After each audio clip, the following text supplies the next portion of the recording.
Bitcoin समुदाय ने आशा का प्रसार करने के लिए यह फिल्म बनाई है। हमारा लक्ष्य 1 अरब बार देखा जाना है। अगर इसे देखने के बाद आप इसके संदेश में विश्वास करते हैं और हमारी शांतिपूर्ण क्रांति में शामिल होना चाहते हैं, तो हम बस इतना चाहते हैं कि आप फिल्म को अधिक से अधिक लोगों के साथ शेयर करें। धन्यवाद।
किसी चीज को समझे बिना उससे प्यार या नफरत नहीं की जा सकती है। Leonardo da Vinci. ब्रेडी बंच याद है वो वक्त जब हमारे पैसों की वैल्यू हुआ करती थी। तब एक माता पिता काम करके 6 बच्चों और एक घर पर रहने वाली नौकरानी को पाल सकते थे। ओ हाँ, और एक कुत्ते टाइगर को भी। क्या हुआ? मैंने सचिव कॉनली को सोने या दूसरी आरक्षित परिसंपत्तियों में डॉलर की परिवर्तनीयता को अस्थायी रूप से निलंबित करने का निर्देश दिया। इसके चलते 71 में 15 अगस्त 1971 को राष्ट्रपति निक्सन ने डॉलर को सोने के मानक से हटा दिया ताकि हम अधिक पैसा छाप सकें और आपकी दौलत चुरा सकें। और सोने को करेंसी से अलग करने का कारण क्या था? वियतनाम युद्ध के खर्चों की भरपाई करना। सोने के मानक के अभाव में मुद्रास्फीति के कारण बचत के ह्रास को रोकने का कोई तरीका नहीं है। डॉलर नाटकीय रूप से अपनी खरीदने की शक्ति खो देगा। वे जितने डॉलर छापेंगे इसकी ताकत उतनी ही कम होती जाएगी और बिटकॉइन के मामले में आप ऐसा नहीं कर सकते। और इसलिए जो लोग मुद्रा आपूर्ति की अवधारणा को मुद्रास्फीति का चालक समझते हैं तो वे समझ जाएंगे कि बिटकॉइन बेहतर क्यों है। इसलिए पैसा छापने की क्षमता वाला एक अकेला राजनेता भी कर्मचारियों को नियोक्ताओं के खिलाफ खड़ा कर सकता है, ग्राहकों को विक्रेताओं के खिलाफ खड़ा कर सकता है। वे हर उद्योग को हर दूसरे उद्योग के खिलाफ खड़ा कर सकते हैं। वे लोगों से सड़कों पर दंगा करवा सकते हैं और आमतौर पर लोगों को ये एहसास नहीं होता कि अमुक संकट सरकार ने पैदा किया है और वे दुकानदार या पुलिस कर्मियों या सड़क पर मौजूद व्यक्ति को अपनी अपनी समस्याओं के लिए जिम्मेदार ठहराते हैं। और इसलिए आपको गैर कानूनी जरूरी हिंसा का सामना करना पड़ता है, मानवीय त्रासदियों को झेलना पड़ता है, व्यवसाय ढह जाते हैं, परिवार ढह जाते हैं, लोग अपनी जान गंवा देते हैं। और ये सब इसलिए होता है क्योंकि अर्थव्यवस्था, मूल बात यह है कि ढह रही है क्योंकि मुद्रा से उसकी ऊर्जा निष्कासित की जा रही है। पिछले 50 वर्षों में मुद्रा के कमजोर हो जाने के कारण बहुत सा नुकसान हुआ है और अधिक से अधिक लोगों को लग रहा है कि वे पीछे छूट रहे हैं। यदि आप जीवन के लिए काम करते हैं, आपको वेतन दिया जाता है, तो आप एक तरह के गुलाम हैं। ये एक कठोर शब्द है और ये हमें असहज बनाता है, लेकिन ये इस अर्थ में सत्य है कि आपको अपने समय और प्रयासों के लिए एक निश्चित राशि दी जाती है। इसलिए आपके पास रचनात्मक और नवचार के लिए वक्त नहीं होता है क्योंकि आप सिर्फ अपना काम कर रहे हैं, बस एक ठर्रे पर चले जा रहे हैं। इसका एक हिस्सा ये है कि आपका पैसा जो आपको भुगतान किया जाता है उसका मूल्य दिन प्रतिदिन घटता जाता है। हमारे दिमाग में ये वहम डाला गया है कि मुद्रास्फीति हमारे लिए अच्छी है। ये बकवास है। मेरी मेहनत की कमाई का अवमूल्यन मेरे लिए अच्छा कैसे होगा? ये बात तो समझ में नहीं आती। ये किसके लिए अच्छा है? ये शीर्ष पर मौजूद लोगों के लिए अच्छा है। अगर वे उस प्रणाली पर काम करते हैं जो उनकी ऊर्जा, उनके काम और उनके समय को संरक्षित नहीं करते हैं, तो वे दुनिया में आगे कैसे बढ़ेंगे? तो ऐसा लगता है कि हम सबको धोखा दिया जा रहा है। मुझे एक गुप्त संदेह हो रहा है, महंगाई हमारा फायदा उठा रही है, लेकिन वास्तव में मुद्रास्फीति क्या है? मुद्रास्फीति कानून के बिना कराधान है। Milton Friedman. मुद्रास्फीति के दो प्रकार होते हैं। दुर्भाग्यपूर्ण और मानव के नियंत्रण से परे घटनाओं या फोर्स मेजर के कारण मुद्रास्फीति हो सकती है। तो यदि मौद्रिक प्रणाली पूरी तरह से सही चल रही है और यदि कोई बवंडर या तूफान आता है और वस्तुओं और सेवाओं की अस्थायी रूप से कमी हो जाती है तो कीमतें बढ़ेंगी और इसलिए यह भौतिक मुद्रास्फीति है। लेकिन मुद्रास्फीति का एक और रूप है जो मौद्रिक मुद्रास्फीति है और ये बात बहुत ज्यादा आम है और यह आमतौर पर दुनिया में 98% मुद्रास्फीति का स्रोत है, यानी इसका एक बड़ा भाग बनाता है। और ये तब होता है जब एक समाज में सभी वस्तुओं और सेवाओं और परिसंपत्तियों की कीमत एक मुद्रा में होती है जो खुद अपने आप में मुद्रास्फीति है। इसलिए अगर मैं डॉलर में चीजों की कीमत लगाता हूं और मैं डॉलर की आपूर्ति को डबल कर देता हूं तो घरों की आपूर्ति नहीं बढ़ती है, लेकिन डॉलर की आपूर्ति बढ़ जाती है। इसलिए समय के साथ कीमतें डबल हो जाने की संभावना हो जाएगी। आमतौर पर विशेष रूप से यदि आप उच्च मुद्रास्फीति की स्थिति से गुजर रहे हैं तो वेतन भत्तों में उस हिसाब से बढ़ोतरी नहीं होती है, वे उस हिसाब से नहीं बढ़ते हैं और इसलिए मुद्रास्फीति क्रय शक्ति में बदल जाती है। आप अपने परिवार के भरण पोषण के लिए पर्याप्त खरीद नहीं कर पाते हैं। इस देश की औसत आय अब रहने की औसत लागत से $5,000 कम है। बुनियादी मानवीय आवश्यकताओं, भोजन, आश्रय और परिवहन की लागत अब औसत व्यक्ति आय की तुलना में 5,000 अधिक है, जिसका अर्थ है कि यदि आप उस श्रेणी में हैं जिसमें आज के समय में अधिकांश अमेरिकी लोग हैं, तो आपकी जरूरत पूरी होने में भी संकट हो सकता है। यहाँ संयुक्त राज्य अमेरिका में वे 2% मुद्रास्फीति का लक्ष्य रखते हैं। वे साफ साफ कह रहे हैं, हम हर साल आपकी क्रय शक्ति का लगभग 2% चुरा लेना चाहते हैं। और फिर ऐसे कुछ वर्ष भी आते हैं जिनमें मुद्रास्फीति की दर सामान्य से 7 या 8 या 9% अधिक होती है। तो उनके लिए कोई ईमानदार मापदंड नहीं है, ये सिर्फ एक क्रेडिट आधारित प्रणाली है। वे बस अपनी स्प्रेडशीट पर अलग अलग नंबर बना रहे हैं और वे कहते हैं, तुम्हें पता है हम इस साल और अधिक क्रेडिट बनाने जा रहे हैं, हम इतनी और क्रय शक्ति को नष्ट करने जा रहे हैं और इसका नतीजा देश के नागरिकों को भुगतना पड़ता है। हम अपनी सरकार को गैर जिम्मेदाराना फैसले लेने के लिए पैसे दे रहे हैं। आज के समय में लोगों के लिए जीवन यापन करना मुश्किल होता जा रहा है। हम देख रहे हैं कि अधिक से अधिक लोग गुजारा करने के लिए एक से अधिक जॉब कर रहे हैं। दोहरी आय वाले परिवारों की संख्या बढ़ती जा रही है। ऐसे घरों की संख्या कम है जहां केवल एक व्यक्ति काम करता है और एक व्यक्ति घर पर रहकर परिवार तथा घर चलाता है। अब हर कोई काम कर रहा है। मुझे साफ शब्दों में कहने दीजिए, हम अपनी ईश्वर प्रदत्त प्रतिभाओं के जरिए वास्तव में कड़ी मेहनत करते हैं और हमारा पैसा साल दर साल अपनी खरीदारी की क्षमता खोता रहता है। मुझे ये बात अच्छी नहीं लगी। तो सरकार पैसा कैसे बनाती है? हम इसे डिजिटल रूप से छापते हैं, इसलिए केंद्रीय बैंक के रूप में हमारे पास डिजिटल रूप से पैसा बनाने की क्षमता है। हम वास्तविक मुद्रा भी छापते हैं और हम इसे फेडरल रिजर्व बैंकों के माध्यम से वितरित करते हैं। मुद्रास्फीति पैसा जारी करने वालों को लाभ प्रदान करती है। मौजूदा वित्तीय प्रणाली अभिजात वर्ग के लिए बनाई गई थी।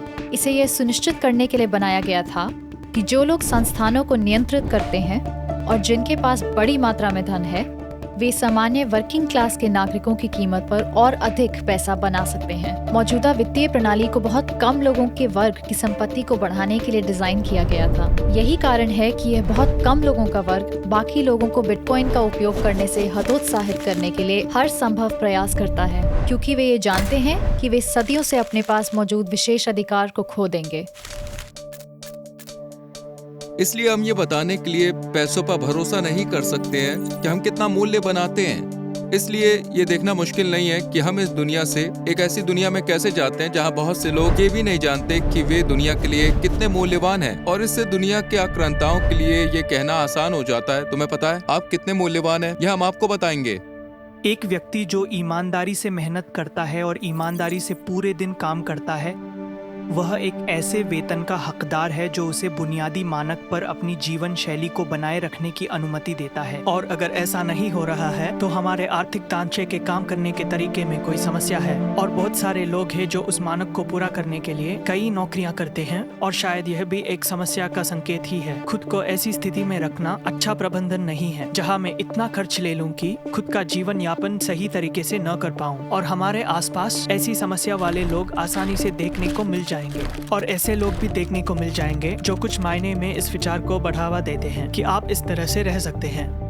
फेड के लिए बहुत सस्ते क्रेडिट को बैंकों को देने के प्रोत्साहन है ताकि वे इसे थोड़ी सी वृद्धि के साथ बेच सके।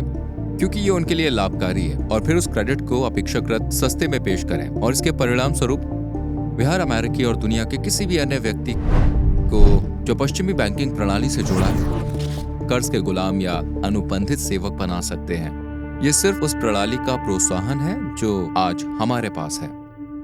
क्या हमारी मौद्रिक प्रणाली को कामकाजी वर्ग से पैसा निकालने के लिए डिजाइन किया गया था? तुम्हारी चांदी बेकार हो गई है। तुम्हारी सबसे अच्छी शराब पानी के साथ मिला दी गई है। अगर हम मध्यकाल या उससे थोड़ा पहले के समय में वापस जाएं, तो हम जान सकते हैं कि पैसों का उदय किस प्रकार से हुआ। ऐसा क्या हुआ कि हर स्थानीय संप्रभु राष्ट्र, राज्य या शहर अपनी मुद्रा जारी करने के लिए बेचैन हो उठा, और दो चीजों ने उस मुद्रा की विश्वसनीयता, स्थायित्व और प्रभावशीलता पर असर डाला। पहला यह था कि मुद्रा जारी करने वाले, चाहे वह कोई सामंत हो या राज हो या कोई संवैधानिक सरकार हो, क्या वे यशाया के वाक्यांश का उपयोग करके मुद्रा को कमजोर करने के प्रलोभन से बच सकते हैं। और यह एक बहुत बड़ा प्रलोभन है, इस बारे में कोई सवाल नहीं है। मुझे एक उदाहरण के रूप में चांदी के डॉलर का उपयोग करना पसंद है। तो ये डॉलर कब बनाया गया था? ठीक, इसकी कीमत $1 थी। सच में कुछ समय के लिए आप एक अमेरिकी चांदी के डॉलर का नोट ले सकते थे और इसे $1 में बदल सकते थे, है ना? तो $1 हुआ करता था। आज मैंने भी चेक किया और चांदी का $1 खरीदने के लिए $38 paper dollar, federal reserve note dollar लगते हैं। इससे आप अपनी क्रय शक्ति के डिस्ट्रक्शन का अंदाजा लगा सकते हैं। और यही कारण है कि आज हम लॉकडाउन के बाद की दुनिया देख रहे हैं। दुनिया भर के सभी केंद्रीय बैंकों ने बहुत सारे नोट छापे हैं और इसका कोई मतलब नहीं निकलता है। अरे घरों की कीमतें आसमान क्यों छू रही है और खाने पीने के सामानों की कीमतें इतनी तेजी से क्यों बढ़ रही हैं? और ये मुद्रास्फीति है। ये वास्तव में मुद्रास्फीति नहीं है। मुद्रास्फीति तब होती है जब सीमित आपूर्ति पर मांग अधिक हो जाती है, इसलिए कीमतें बढ़ जाती हैं। ये मुद्रा का अवमूल्यन है।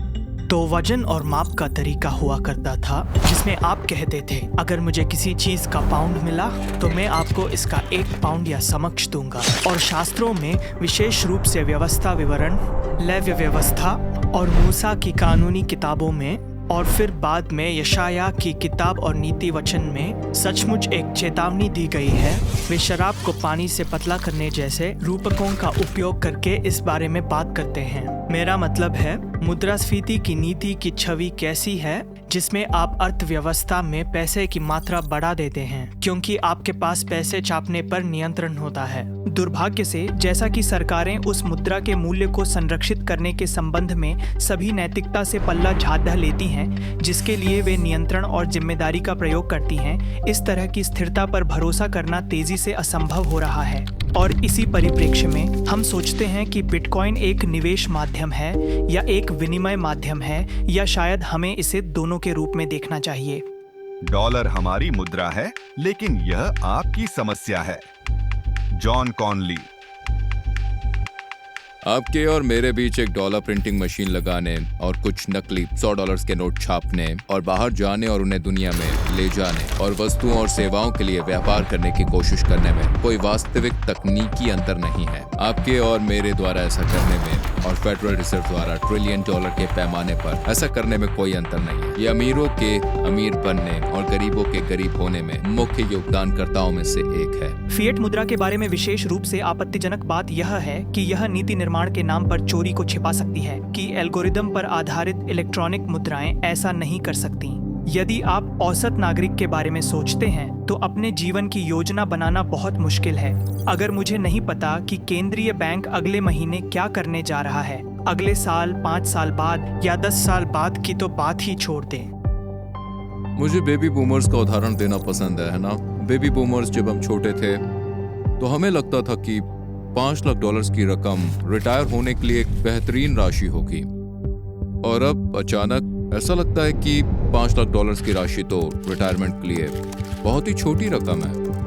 खैर, इसका कारण उन डॉलर्स की क्रय शक्ति का व्यवस्थित तरीके से विनाश किया जाना है। इसलिए ये सभी बेबी बूमर्स और सभी नागरिकों को सरकार पर अधिक निर्भर बनाता है, और ये सरकार के लिए बहुत अच्छा है। लोग सेवानिवृत्त नहीं होते, बल्कि लोग शादी करके एक शरीर बन जाते हैं। इसलिए पुरुष अपने माता पिता को छोड़कर अपनी पत्नी के साथ रहेगा और वे दोनों एक तन हो जाएंगे। परमेश्वर की इच्छा हमारे लिए फलदायी होना और बढ़ना है, और कोई एक निर्णय या एक कारक जो कई लोगों के बच्चे पैदा करने के निर्णय को प्रभावित करता है, वह है पैसा या आर्थिक स्थिति। और हमारी अर्थव्यवस्था वास्तव में एक तबाह स्थिति में है, खास तौर पर युवाओं की बचत के मामले में। और मेरे बहुत सारे दोस्त हैं जिन्होंने फैसला किया है कि वे बच्चे पैदा नहीं करेंगे या अधिक बच्चे पैदा नहीं करेंगे, क्योंकि उन्हें लगता है कि वे उनके खर्चे वहन नहीं कर पाएंगे। इसलिए मुझे लगता है कि मुद्रास्फीति कुछ लोगों के बच्चा पैदा करने के फैसले को प्रभावित कर सकती है, और मुझे लगता है कि ये वास्तव में दुखद बात है। मैंने अपने जीवन में इसका अनुभव किया है। मैंने परिवार शुरू करने का विचार टाल दिया है। मुझे नहीं पता कि मेरे लिए कभी घर खरीदना संभव हो सकेगा या नहीं। मेरी पीढ़ी में लोग अपने माता पिता के साथ घर पर रह रहे हैं और अपने स्टूडेंट लोन चुकाने के लिए जूझ रहे हैं। मिलेनियल्स ये उम्मीद खो रहे हैं कि हम भविष्य के खर्चों को वहन कर सकेंगे या नहीं। पहली बार हमारे पास एक ऐसी पीढ़ी है जिसकी हालात हमारी पिछली पीढ़ी की तुलना में बदतर है। इसमें से कुछ भी सही नहीं लगता, क्योंकि ये सच में सही नहीं है। सिस्टम हमारे खिलाफ धांधली कर रहा है। हम एक ऐसी प्रणाली में रहते हैं जहां हमें एक निश्चित मुद्रा का उपयोग करने के लिए मजबूर किया जाता है। हमारे मामले में मान लीजिए ये अमेरिकी डॉलर है। हमने आखिरी डॉलर का उपयोग करने का विकल्प नहीं चुना है। हमें ये चुनने का अधिकार नहीं दिया गया था हमें अमेरिकी डॉलर का उपयोग करना है या नहीं। हमें अमेरिकी डॉलर का उपयोग करने के लिए मजबूर होना पड़ता है, और यह है कि अमेरिकी डॉलर राजनीतिक संगठनों द्वारा नियंत्रित किया जाता है, जो दूसरों की कीमत पर खुद को लाभ पहुँचाने के लिए राजनीतिक निर्णय लेते हैं। दशकों की नीतियों ने, जो शायद कुछ अच्छा करने के विचार से बनाई गई थी, 1920 के दशक के बाद से आए असमानता और धन एकत्रण के सबसे बुरे स्तर को जन्म दिया है। और इस बिंदु पर हमारे पास ऐसे राजनेता हैं जो सिर्फ दोष लगाते हैं, और वे अंदर आते हैं और कहते हैं मैं इसे ठीक कर दूंगा। लेकिन दुर्भाग्य से वे इसे ठीक नहीं कर सकते, क्योंकि सिस्टम को चालू रखने के लिए उन्हें पैसे छापते रहना पड़ता है, और वे जितने पैसे छापते हैं उतना ही धन का एकत्रण बढ़ता है और सिस्टम उतना ही अनुचित और असमान हो जाता है। स्पष्ट रूप से एक समस्या है और ऐसा लगता है कि कोई रास्ता नहीं है। लेकिन क्या सच में कोई रास्ता नहीं है? यदि पैसों की घटती क्षमता कारण है तो इसे ठीक कैसे कर सकते हैं? बहुत सारे लोग कहते हैं कि समाधान बिटकॉइन है। मेरा नजरिया यह है कि बिटकॉइन सब कुछ ठीक करता है, और बिटकॉइन समुदाय के बारे में है। यह स्वस्थ महसूस करता है। ऐसा लगता है कि समाज के लिए कुछ अच्छा कर रहा है। ये कुछ ऐसा है जो गैर राजनीतिक है। ये किसी एक समूह या दूसरे समूह से संबंध नहीं है। ये रिपब्लिक पार्टी के लोगों से संबंध नहीं है, ये डेमोक्रेटिक लोगों से संबंध नहीं है, ये लिबर्टेरियन से भी संबंध नहीं है। ये सभी के लिए खुला है और सभी के लिए मुफ्त है। कोई भी बिटकॉइन अर्थव्यवस्था का हिस्सा बन सकता है। ये एक अच्छे चर्च की तरह है। एक अच्छा चर्च कहता है कि कोई भी हो, अंदर आओ, हमारे समुदाय का हिस्सा बनो, हमारे परिवार का हिस्सा बनो। बिटकॉइन यही है। तो हम केवल उन प्रणालियों पर भरोसा कर सकते हैं जो भेदभावपूर्ण नहीं हो, और बिटकॉइन इस तरह से शक्तिशाली है कि ये पैसे का एक रूप है जो नस्ल, लिंग, जातीयता या भौगोलिक स्थिति के आधार पर भेदभाव नहीं करता। आज टोगो में बिटकॉइन रखने वाले व्यक्ति का मूल्य संयुक्त राज्य अमेरिका में बिटकॉइन की समान मात्रा रखने वाले व्यक्ति के समान होगा। मैं तकनीकी रूप से दक्ष नहीं हूं, बल्कि मेरा तकनीक का ज्ञान बहुत ही कम है। लेकिन ब्लॉकचेन को समझने के बाद यह समझ में आ गया कि ब्लॉकचेन अखंडता है। बिटकॉइन अखंडता पर आधारित है, इसीलिए मैंने इसे लोगों का पैसा कहा है। सरकार ऐसा नहीं कर सकती। बिटकॉइन अर्थव्यवस्था का यह केंद्रीकृत नियंत्रण नहीं है। बिटकॉइन लोगों के द्वारा लोगों के लिए बनाया गया है। यदि आप विचार करें कि आज के पारंपरिक दुनिया में एक व्यापारी को उपभोक्ता को एक वस्तु बेचने के लिए कितने चरणों से गुजरना पड़ता है, तो ये 9 चरण होते हैं, और बिटकॉइन नेटवर्क इनमें से 7 चरण को निकाल देता है। ये पीयर टू पीयर है। वैसे उन कदमों पर टोल टैक्स वसूलने वालों का दबदबा है। वे शुल्क ले रहे हैं, और इसलिए 3% तक, कभी कभार उससे भी अधिक लेन देन शुल्क लिया जाता है, जिसे वास्तव में व्यापारी और उपभोक्ता दोनों द्वारा बचाया जा सकता है। बिटकॉइन के मेरे पसंदीदा पहलुओं में से एक 21 मिलियन की सीमित आपूर्ति है। मुझे लगता है कि कुछ ऐसा होना जिसे बदला नहीं जा सके इसे इतना शक्तिशाली बनाता है, और यह लोगों को यह बात समझाता है कि उनके पास समय सीमित है, उनकी अपनी व्यक्तिगत संपत्ति सीमित है, जब वे देखते हैं कि बिटकॉइन की राशि 21 मिलियन तक ही सीमित है, तो यह वास्तव में उन्हें बिटकॉइन और अन्य सभी मुद्राओं, सभी फिएट मुद्राओं के बीच अंतर को समझने में मदद करता है जिनकी कोई सीमा नहीं। तो यह वह बात है जो बिटकॉइन को खास बनाती है। बिटकॉइन एक डिजिटल रूप में ले जाने योग्य उपकरण होता है और आप इसे एक ऐसे ले जाने योग्य उपकरण जैसा सोच सकते हैं जिसे रखने वाला ही इसका मालिक होता है। और मुझे जमीन पर $10 का नोट पड़ा मिलता है और मैं इसे उठाती हूँ, तो इसका मालिक कौन होगा?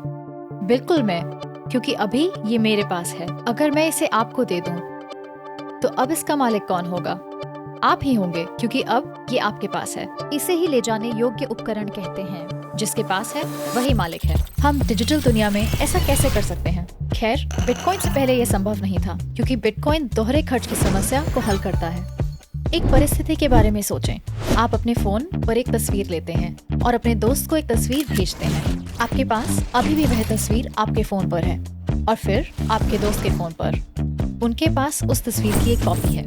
अगर मैं अपने दोस्त सहकर्मी से सहकर्मी को डिजिटल तरीके से पैसे भेजना चाहती हूँ, तो ये वास्तव में महत्वपूर्ण है कि जब मैं इसे भेजती हूँ तो ये मेरे डिवाइस से निकल जाए और केवल उसके डिवाइस पर ही मौजूद रहे। अन्यथा आपके सामने दोगुने खर्चे की स्थिति आ जाती है और इस स्थिति में आप बार बार एक ही मुद्रा को दोहरा खर्च करते हैं। इसलिए बिटकॉइन ने दशकों पुरानी कंप्यूटर विज्ञान दुविधा को हल किया है, जिसे दोहरे खर्च की समस्या कहा जाता है, और ये पहली बार डिजिटल रूप में पैसों को पीयर टू पीयर ट्रांसफर की अनुमति देता है। बिटकॉइन आपको अपना खुद का बैंक बनने, अपने खुद के धन को रखने, पैसा खर्च करने की क्षमता देता है, लेकिन जिस तरह से हम अब डॉलर के नोटों के साथ करते हैं वैसे नहीं, लेकिन डिजिटल वर्चुअल तरीके से, जो वास्तव में बहुत अधिक शक्तिशाली है। इसलिए रिकैप के लिए केवल 21 मिलियन बिटकॉइन है और नेटवर्क आपको अपने पैसे पर पूर्ण नियंत्रण देता है, और अब कुछ सबसे सफल उद्यमी बिटकॉइन में हैं।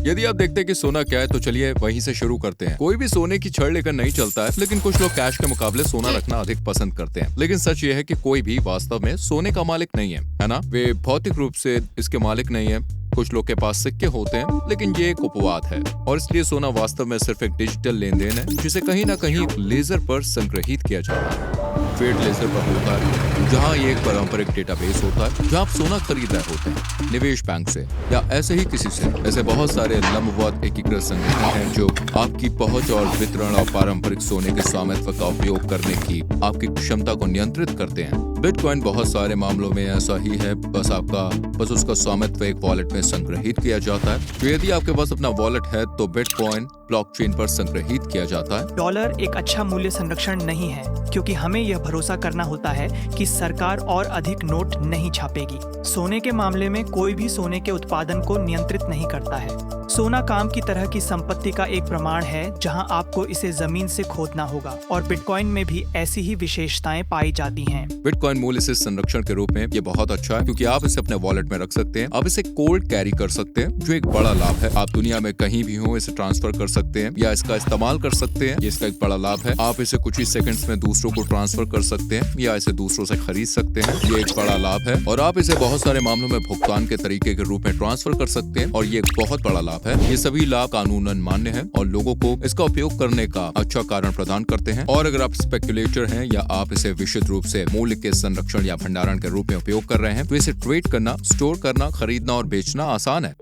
बिटकॉइन सोने से बेहतर है। इसका कारण यह है कि यह सोने की तुलना में अधिक हस्तांतरणीय है। यदि आप $1 अरब के सोने को स्थानांतरित करने की कोशिश करते हैं, तो आपको इसे स्थानांतरित करने के लिए एक फौज की जरूरत पड़ेगी, और इस काम में खर्चा भी काफी आएगा। यदि आपको $1 अरब की बिटकॉइन कहीं भेजनी है, तो आपको बस कंप्यूटर पर कुछ बटन दबाने हैं और भेजना है। 10 मिनट में इसे दुनिया में कहीं भी प्रकाश की गति से स्थानांतरित किया जाता है। तो यह सोने की तुलना में अधिक पोर्टेबल है। यह सोने की तुलना में अधिक विभाज्य है।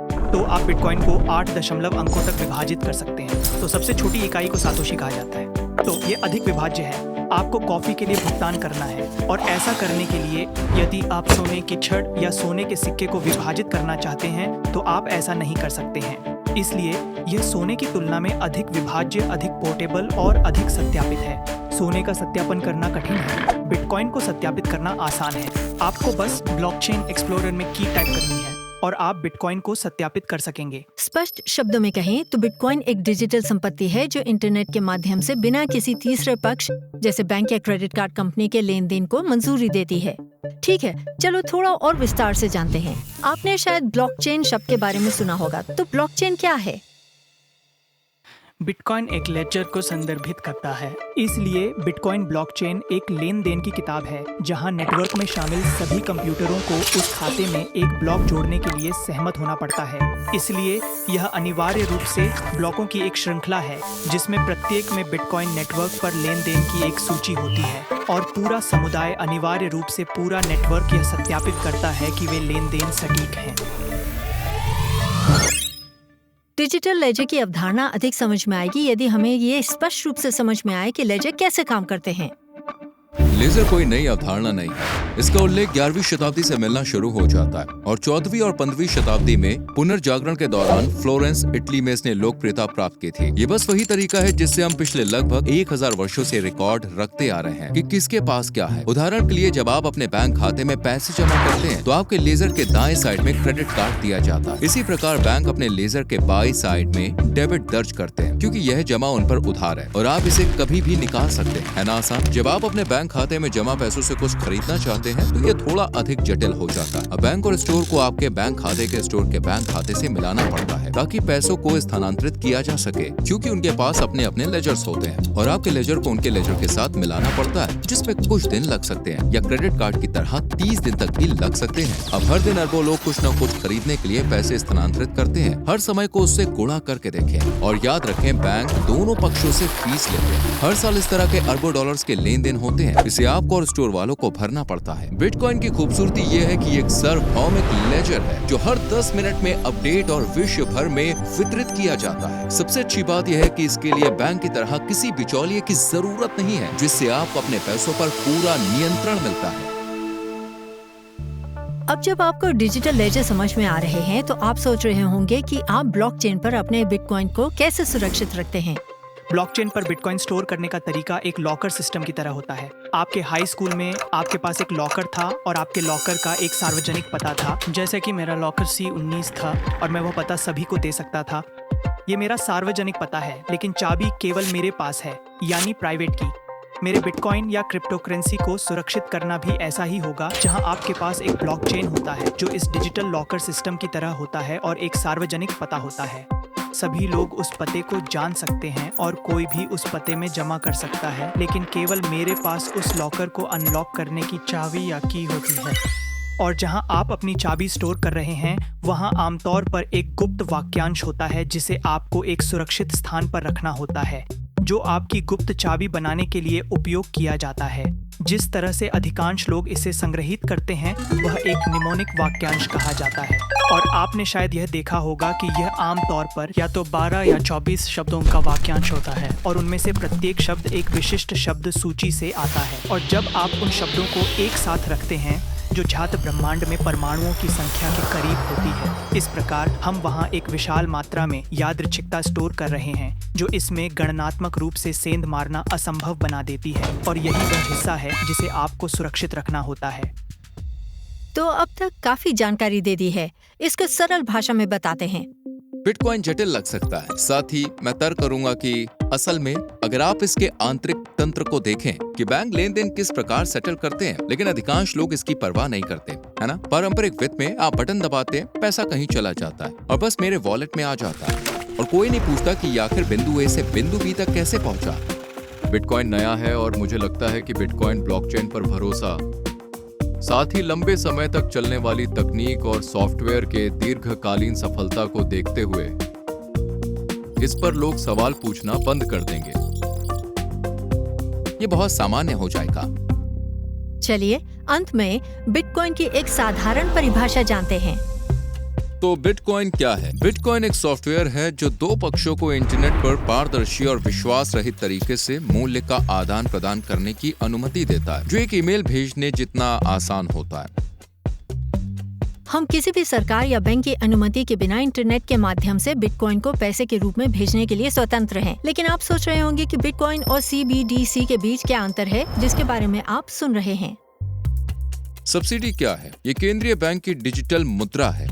अब वे जो कुछ करने की कोशिश कर रहे हैं, और जब मैं वे कहता हूं तो मेरा मतलब केंद्रीय बैंकों और सरकार से है। वे फिएट मुद्रा के विचार को लेकर इसे एक डिजिटल डॉलर में डिजिटाइज करने की कोशिश कर रहे हैं। अब इसके साथ चुनौती ये है कि राज्य को इन केंद्रीय बैंक डिजिटल मुद्राओं को बनाने की अनुमति देकर यह एक तंत्र बना रहा है जिसके द्वारा सरकार एक व्यक्ति द्वारा किए गए प्रत्येक लेन देन की निगरानी कर सकती है। और न केवल वे इन लेन देन की निगरानी कर सकते हैं, ये उन्हें आपके बैंक खाते को बंद करने की अनुमति देता है यदि आप कुछ ऐसा करते हैं जिससे वे सहमत नहीं हैं। ये एक अत्यंत खतरनाक स्थिति है, और अगर हम सरकार को इस मार्ग पर जाने की अनुमति देते हैं तो इससे दीर्घकालिक रूप से मानवता को गुलाम बना देने की संभावना है। और मुझे लगता है कि एक ऐसी चीज है जिसकी हमें सावधानी पूर्वक समीक्षा करनी चाहिए,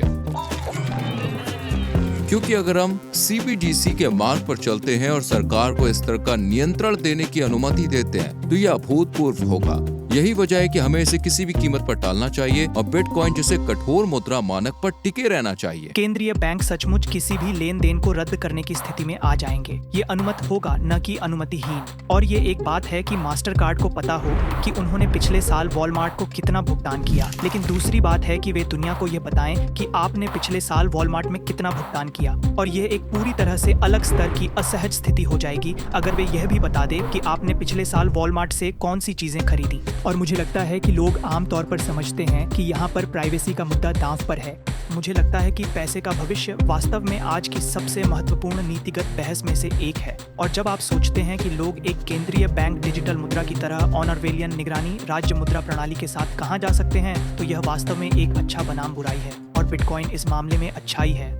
जो देश सब्सिडी को थामे हुए हैं वो अपने लोगों को नियंत्रित करने की कोशिश कर रहे हैं, और वो कमजोर सरकारें हैं। कमजोर नेता वो होते हैं जो हर किसी को नियंत्रित करने की कोशिश करते हैं। सबसे मजबूत नेता वो होते हैं जो लोगों पर भरोसा करते हैं और उन्हें मुक्त करते हैं। CBDC के साथ मेरी समस्या ये है कि वे मार्क्सवादी हैं, और मेरा मतलब है कि केंद्रीय बैंक मार्क्सवाद केंद्रीय बैंकिंग प्रणाली है। तो यही कारण है कि मैं बिटकॉइन का समर्थन करता हूँ, क्योंकि मेरे अनुसार बिटकॉइन की ताकत लोगों से आ रही है, न कि सरकार से। मुझे लगता है कि CBDC चाहे वो कहीं भी हो, आजादी के लिए खतरा है। आप अभी चीन में CBDC देख रहे हैं, जहां आबादी एक स्टोर में जाने की कोशिश कर रही है और वे एक QR कोड स्कैन कर रहे हैं, और वे अपने वॉलेट में देख रहे हैं कि यह एक अमान्य खरीद है, क्योंकि शायद वे 100 मील दूर एक क्षेत्र से हैं, या ये है कि वे एक फार्मेसी में जा रहे हैं और वे नहीं चाहते कि उस व्यक्ति को उस प्रकार की दवा या चिकित्सा उपचार तक पहुंच हो। CBDC के साथ सरकार की प्रोग्रामिंग और नियंत्रण आता है, जैसे आपको यह करने की अनुमति है या आपको यह करने की अनुमति नहीं है, और हमने पहले ही इसे चीन में देख लिया है और ये थोड़ा डरावना लग रहा है। तो जब आप CBDC और बिटकॉइन के बीच तुलना और अंतर करते हैं, तो यह सब इस बारे में है कि वास्तविक लेजर को कौन नियंत्रित कर रहा है। एक वास्तव में विकेंद्रीकृत है, दूसरा नहीं है। ये पूरी तरह से सरकार द्वारा नियंत्रित है। अब जब आप बिटकॉइन और CBDC के बीच का अंतर जानते हैं, तो आइए एक छोटा सा गेम खेलते हैं। सभी को नमस्कार। मेरे पसंदीदा खेलों में से एक CBDC बनाम बिटकॉइन खेलते हैं। खेलने का तरीका इस प्रकार से है, मैं आपके लिए निकट भविष्य से एक हेडलाइन पढ़ूंगा और आपको ये तय करना होगा कि मैं CBDC या बिटकॉइन में से किसकी बात कर रहा हूँ। क्या आप तैयार हैं? ठीक है। पहला, सोशल मीडिया पर राष्ट्रपति मैक्रोन की आलोचना करने के बाद फ्रांसीसी पायलट का डिजिटल वॉलेट फ्रीज कर दिया गया है। चलो ये तो बहुत ही आसान है। CBDC या बिटकॉइन? बिल्कुल सही जवाब, CBDC। अगला, ब्रिटिश इलेक्ट्रीशियन ने स्थानीय पब में हफ्ते की शराब की सीमा पार करने के कारण उन्हें बियर नहीं देने पर विरोध किया।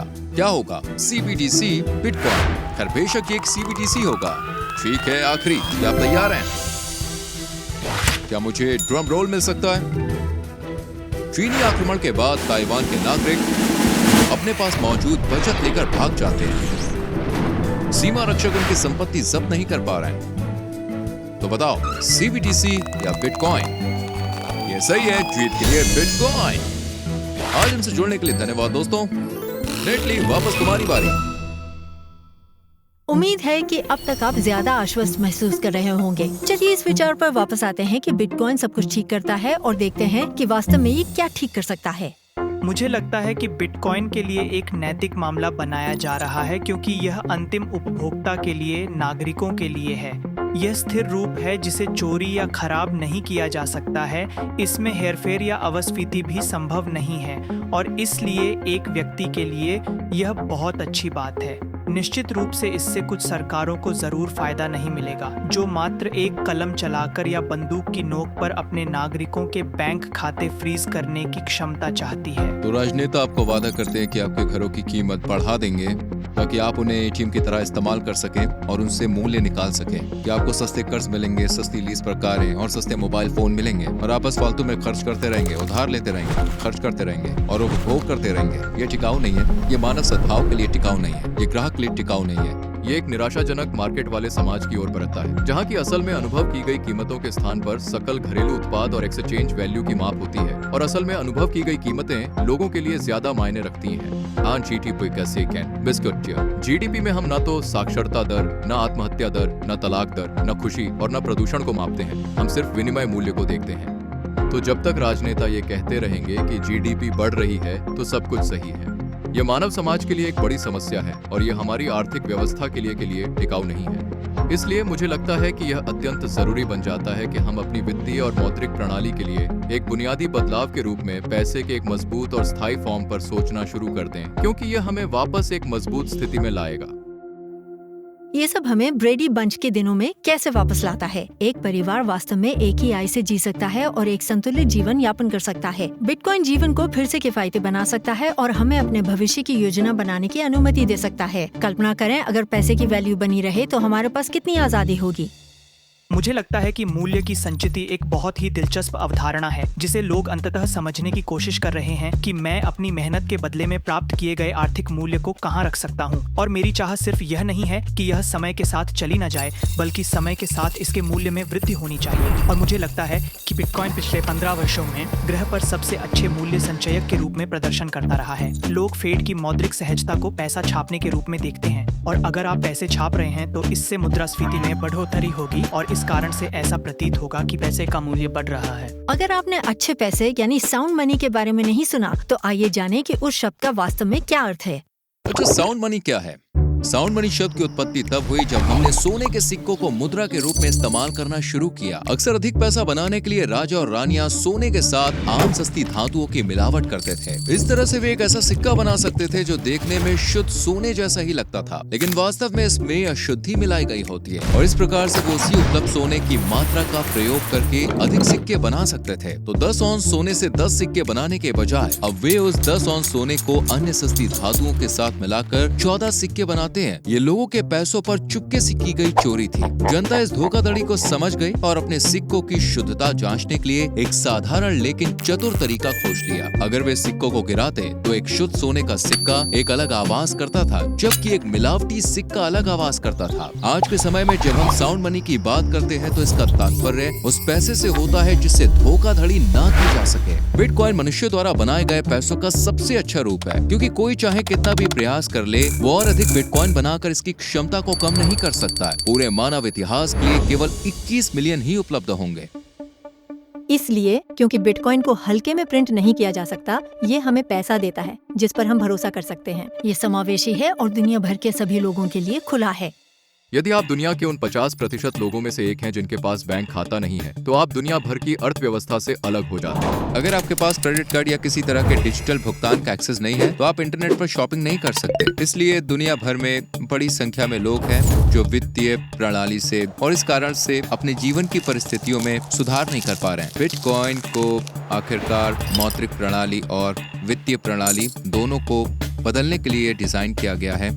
ये एक गणित आधारित प्रणाली है जिसका मूल उद्देश्य पैसों से राजनीति को हटाने की कोशिश करना है। इसके बारे में सुंदर बात यह है कि दुनिया में कहीं भी कोई भी किसी भी कारण से किसी भी समय बिटकॉइन का उपयोग कर सकता है। कोई भी उन्हें सेंसर नहीं कर सकता, कोई भी उन्हें रोक नहीं सकता, कोई भी उन्हें ये नहीं कह सकता कि उनके पास पैसे का उपयोग गलत है या अनुमति नहीं है। किसी को भी बीच में नियमों को बदलने का अधिकार नहीं है और हर कोई एक ही नियम के अनुसार काम करता है। ये महत्वपूर्ण नहीं है कि आप एक अरबपति हैं, एक राष्ट्रपति हैं या कोई और। बिटकॉइन प्रणाली में आपके पास वही अधिकार है जो उस व्यक्ति के पास है जो दिन में $1 कमाता है। क्या मेरा मानना है कि ये लोगों को गरीबी से बाहर निकालने में मदद कर सकता है और उन्हें वे व्यवसाय करने का अवसर दे सकता है जिसके लिए वे पहले सक्षम नहीं थे? हाँ, मेरा ऐसा मानना है, और ये निश्चित रूप से दुनिया भर में ऐसा मामला रहा है जहाँ लोगों को एक वित्तीय प्रणाली तक पहुँच मिली है जो उनके पास पहले नहीं थी। उदाहरण के लिए वित्तीय समावेशन के बारे में बात करते हैं। वर्तमान वित्तीय प्रणाली में बहुत से लोगों को वित्तीय सेवाओं तक पहुंच नहीं मिल पाती है। यदि आप अफ्रीका जैसे महाद्वीप को देखें तो उनमें से एक कारण कि वो गरीबी से बाहर नहीं निकल पा रहे हैं ये है कि अफ्रीका के हर देश की मुद्राएं या तो पूरी तरह से कंगाल हो चुकी हैं, पूरी तरह से दोषपूर्ण हैं, या वे खराब हैं और वे लगातार आर्थिक ऊर्जा को कामकाजी वर्ग और उन अर्थव्यवस्थाओं के व्यवसायों से खींचकर भ्रष्ट मुद्राओं को नियंत्रित करने वाले राजनेताओं के हाथों में डाल रही है। संक्षेप में, यदि आपको दोषपूर्ण मुद्रा में भुगतान किया जाता है और मुद्रा लगातार गिर रही है तो आपके लिए वास्तव में धन संचय होने की कोई उम्मीद नहीं है। बिटकॉइन न केवल लोगों को अपना बैंक बनने की अनुमति देता है, बल्कि ये धन का एकमात्र रूप है जो हमें डिजिटल संपत्ति अधिकार देता है। बिटकॉइन बहुत परिवर्तनकारी है क्योंकि यह हमें बिल्डिंग ब्लॉक का एक नया सेट देता है। हम यह नहीं जानते कि उन बिल्डिंग ब्लॉक से हम क्या चीजें क्या बना सकते हैं, लेकिन जो हम जानते हैं वह यह है कि इसने शायद मानवता की सबसे पुरानी समस्या का समाधान किया है, जो है मैं अपनी संपत्ति को इस तरह से कैसे सुरक्षित करूं कि इसे चुराया नहीं जा सके। किसी व्यक्ति की अपने कमाए धन पर पूरा अधिकार रखने की क्षमता, जिसे उसने किसी और अधिक शक्तिशाली इकाई के हस्तक्षेप के बिना अस्तित्व में लाया है, चाहे वह एक बैंड हो या एक गिरोह या एक सरकार या कुछ और जो उसके खिलाफ बल का उपयोग कर सकता है। यह एक बड़ा लाभ और एक बड़ी संपत्ति है। 1989 में मेरे माता पिता पूर्व सोवियत संघ से यहाँ आ गए थे। मेरी और मेरी बहन की उम्र 7 साल की थी और हमने सोवियत संघ छोड़ दिया क्योंकि बहुत से लोग जानते हैं कि यह एक बहुत ही दमनकारी शासन था। चीज़ें कम थीं, सामान कम था, लोग वास्तव में अपनी मर्जी का काम करने के लिए आज़ाद नहीं थे। सूचना को बहुत ही सख्ती से नियंत्रित किया जाता था। तो मैंने पाया कि जब हम गए तो सरकार प्रति व्यक्ति लगभग $100 का ही आदान प्रदान करने में सक्षम थी। 4 लोगों के मेरे परिवार के लिए इसका मतलब था कि हम अपनी जेब में $400 लेकर चले थे और हम अपने साथ बस इतना ही ले जा सकते थे। अन्यथा हमारे पास विकल्प था कि हम इन सोवियत रूबल को सड़क पर बदलें, जिनकी मूलतः कोई कीमत नहीं थी। अगर हमारे पास 1989 में सोवियत संघ में बिटकॉइन होता तो हम अपनी मेहनत से कमाया सब कुछ अपने साथ ले जा सकते थे, वह मूल्य जो हमने कमाया था।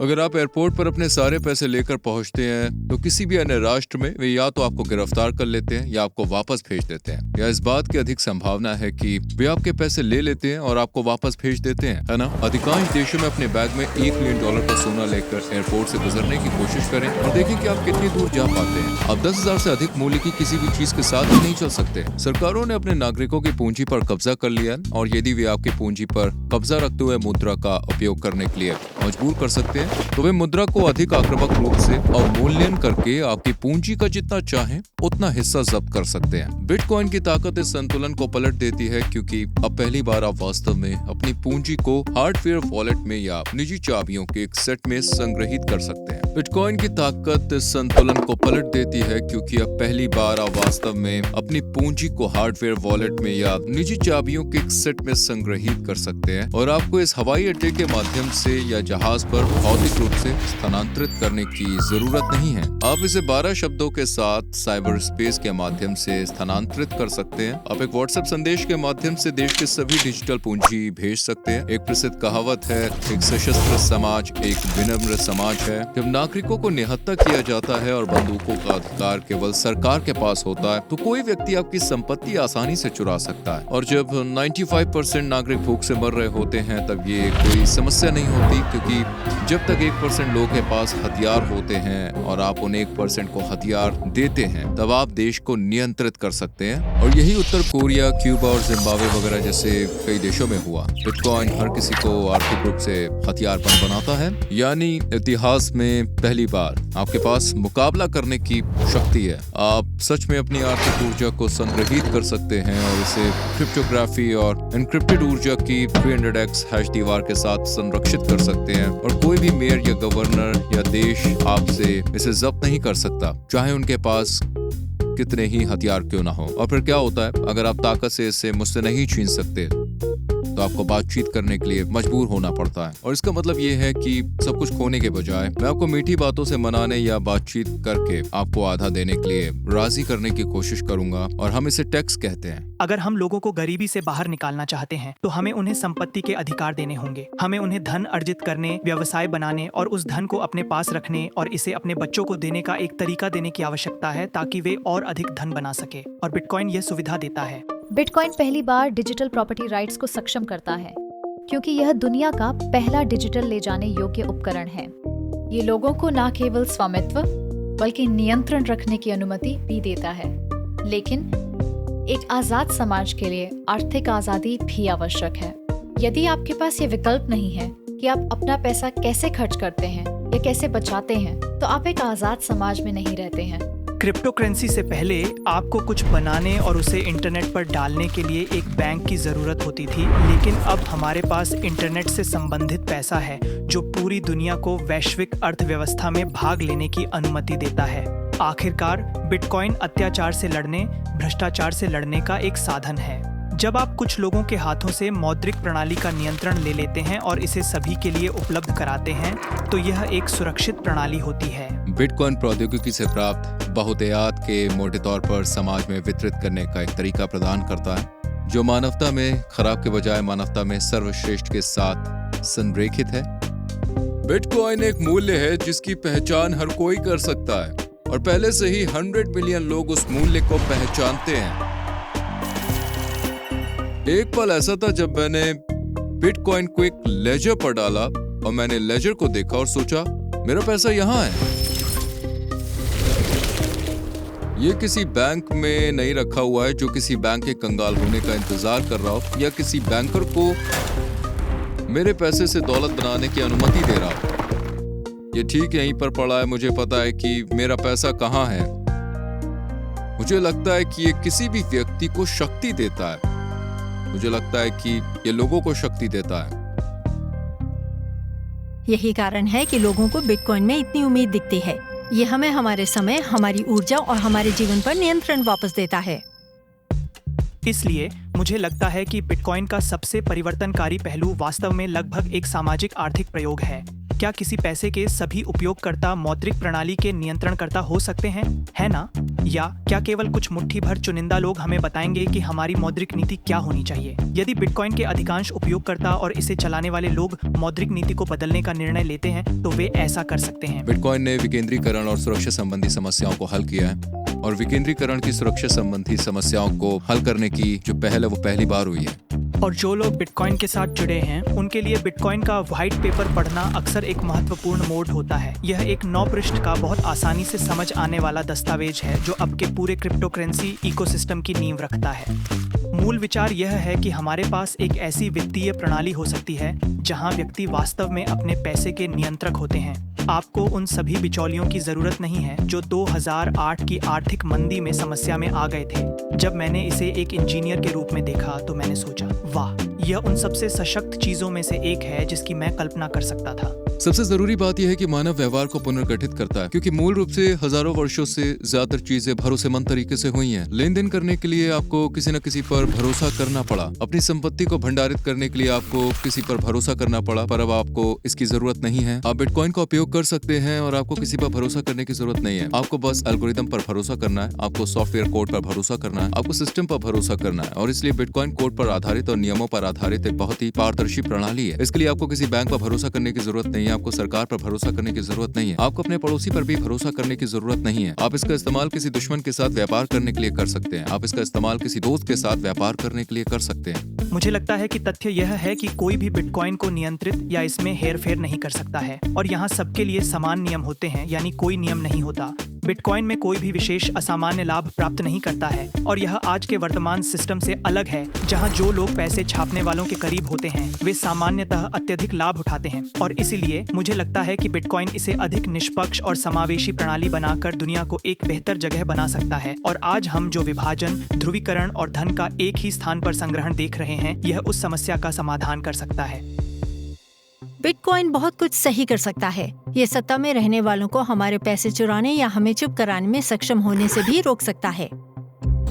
जब आप एक सरकार के खिलाफ जाते हैं जो एक तानाशाही होती है, तो सबसे पहली चीज ये होती है वो आपके पैसे तक आपकी पहुंच को छीन लेते हैं और इसके लिए तानाशाही का होना भी जरूरी नहीं है। कनाडा में जस्टिन ट्रूडो बैंकों का उपयोग करके ट्रक ड्राइवरों के पैसों को रोकने का काम कर रहे हैं। वे कनाडा में उन पर लगाए गए कोविड प्रतिबंधों का विरोध कर रहे थे और वे ऐसा करने के लिए बैंकों का उपयोग कर रहे थे। इसे वास्तव में कनाडा में गैर कानूनी माना जाता था। बैंकों ने इसका अनुपालन किया और उन्होंने पैसे को प्रतिबंधित करके विरोध प्रदर्शनों को रोकना शुरू कर दिया। सरकार उन लोगों को दंडित कर रही है जिन्होंने कोई अपराध नहीं किया, जिन पर किसी अपराध किया गया या जिन्हें कभी भी अपराध के लिए दोषी नहीं ठहराया गया, और उन्हें सरकार की नीतियों की आलोचना करने के लिए सजा दी जा रही है और उन्हें इस तरह दंडित किया जा रहा है जो जेल से भी बुरा लगता है। क्योंकि अगर आप अपने बैंक खाते को एक्सेस नहीं कर सकते तो आप अपने बच्चों को नहीं खिला सकते, पेट्रोल नहीं खरीद सकते और अपने घर की किश्त का भुगतान नहीं कर सकते। क्योंकि अगर सरकार के पास आपको भूखा मार देने, आपको काम मिलने से रोकने, आपको आश्रय मिलने से रोकने की क्षमता है, तो उसके पास अनिवार्य रूप से किसी भी अत्याचार के लिए लाइसेंस है। और उस समय मैंने बिटकॉइन को एक मुद्रा के रूप में और अधिक गंभीरता से देखना शुरू कर दिया, जिसका उपयोग सरकारी निगरानी प्रणालियों से बचने के लिए किया जा सकता है। मॉस्को में काम करते समय जब प्रशासन ने हमारे बैंक खाते ब्लॉक कर दिए थे, तब हम बिटकॉइन बचत की बदौलत अपनी गतिविधियां जारी रख पाए थे। असल में बिटकॉइन ने हमें उस समय काम करने की आजादी और बोलने की आजादी दी थी। अमेरिकी सरकार के पास एक समय में पूरे राष्ट्रों की बचत को प्रभावी ढंग से खत्म करने की विवेकाधीन क्षमता है। तालिबान के सत्ता में आने के बाद उन्होंने अफगानिस्तान के साथ यही किया। उन्होंने इस साल फरवरी में रूस के साथ यही किया था। आप कह सकते हैं, ठीक है, ये संयुक्त राज्य अमेरिका के रणनीतिक उद्देश्य हैं। ये ठीक है, लेकिन वे जो कर रहे हैं वह पूरे देशों की बचत को जब्त करना है और यह सिर्फ मौलिक रूप से बहुत ही अनुचित है ना? आप राजनीतिक उद्देश्यों की पूर्ति के लिए लोगों की बचत के साथ खेल रहे हैं और इससे मेरी राय में दुख होता है। सरकारें किसी भी समय यह तय कर सकती हैं कि वो आपको या मुझे या किसी और को पसंद नहीं करती है और ऐसे प्रतिबंधों की मंजूरी दे सकती है। प्रतिबंधों की बात करें तो वे क्या हैं? वित्तीय प्रतिबंध, बच्चों को भूखा मारना। आप मूलतः एक आबादी के लिए वस्तुओं और सेवाओं की आपूर्ति को काट रहे हैं। हम शायद इसे इतना पसंद नहीं करेंगे, लेकिन जब हम आर्थिक प्रतिबंधों की बात करते हैं, चाहे वो वेनेजुएला के नागरिकों पर हो, रूसी लोगों पर हो या किसी और पर हो, सरकारें इसे सही बना देती हैं क्योंकि वो सोचती हैं हम जानते हैं कि क्या सबसे अच्छा है।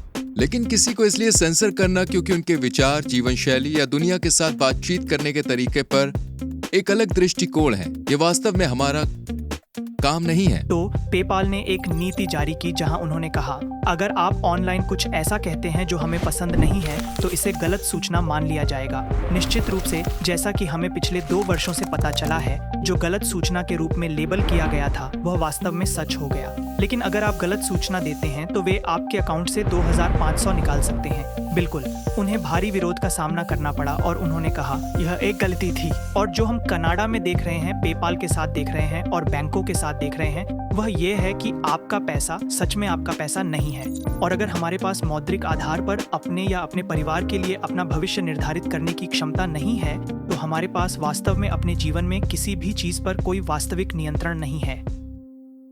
बिटकॉइन अपने जीवन को खुद संचालित करने की क्षमता आपको वापस देता है, इसलिए इतने सारे लोग इसे अच्छे के लिए अंतिम बल के रूप में देखते हैं।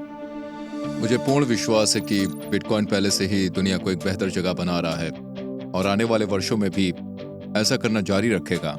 बिटकॉइन के अस्तित्व के बाद से पिछले 13 वर्षों में मुद्रा के पतन के बहुत सारे उदाहरण मिले हैं। कई प्रमुख, यहाँ तक कि मध्यम आय वाले देशों में मुद्रा ने प्रभावी रूप से विफलता का सामना किया है। जब यूक्रेन में युद्ध शुरू हुआ, मेरे दोस्त वहाँ जमीनी स्तर पर थे जो बम आश्रयों में फंसे लोगों की मदद करने की कोशिश कर रहे थे और उन्होंने हमें आर्थिक रूप से उनकी मदद करने के लिए कहा। एक शनिवार की रात को यूक्रेन में पैसे भेजने का एकमात्र तरीका बिटकॉइन था। ऐसी कोई दूसरी तकनीक नहीं है जो बैंक बंद होने के दौरान सीमा पार पैसे भेज सके। हम वास्तव में बिटकॉइन का उपयोग करके वहां पैसे भेजने में सक्षम हुए और स्थानीय मुद्रा लोगों तक पहुंचाई और मानवीय सहायता पर प्रभाव डाला। और मुझे बहुत आश्चर्य हुआ क्योंकि बिटकॉइन ही एकमात्र ऐसी चीज थी जो उस समस्या को हल कर सकती थी। और युद्ध के समय में बिटकॉइन जैसी चीजों के प्रति सभी दार्शनिक विरोध भी समाप्त हो जाते हैं। यदि यह आपकी समस्या को हल करता है तो आप इसका उपयोग करने जा रहे हैं। और यही बात मुझे वास्तव में इसके बारे में उत्साहित करती है क्योंकि दुनिया में बहुत सारी समस्याएं हैं और उन लोगों को वास्तव में बिटकॉइन की जरूरत है। हमने बिटकॉइन में कुछ दान इकट्ठा करने का फैसला किया और बिटकॉइन हमारे लिए एक तरह का प्लान बी था। बिटकॉइन की अवधारणा दुनिया में हर किसी के लिए वित्तीय आजादी की अवधारणा से मजबूती से जुड़ी है। और ये समझें कि वैश्विक बुराई के खिलाफ लड़ाई में बिटकॉइन एक महत्वपूर्ण औजार है। जब लोग विरोध प्रदर्शन के लिए जाते हैं, जैसे कि उज्बेकिस्तान, रूस, बेलारूस या यूक्रेन में, ये महत्वपूर्ण है कि आपको पता हो कि आपके पास एक वित्तीय उपकरण है जिसे उस पल बंद नहीं किया जा सकता जब आपको इसकी जरूरत हो, जब आपको अपनी आजादी के लिए लड़ने की जरूरत हो। और ये सोचना मूर्खतापूर्ण नहीं होना चाहिए कि आपके देश में कोई शक्ति का दुरुपयोग नहीं करेगा। एक दिन ऐसा हो सकता है, आपको तैयार रहना होगा। जहां बिटकॉइन को तेजी से फैलते हुए देखते हैं, वो वास्तव में ऐसे देश हैं जिन्हें इसकी सबसे ज्यादा आवश्यकता है ना?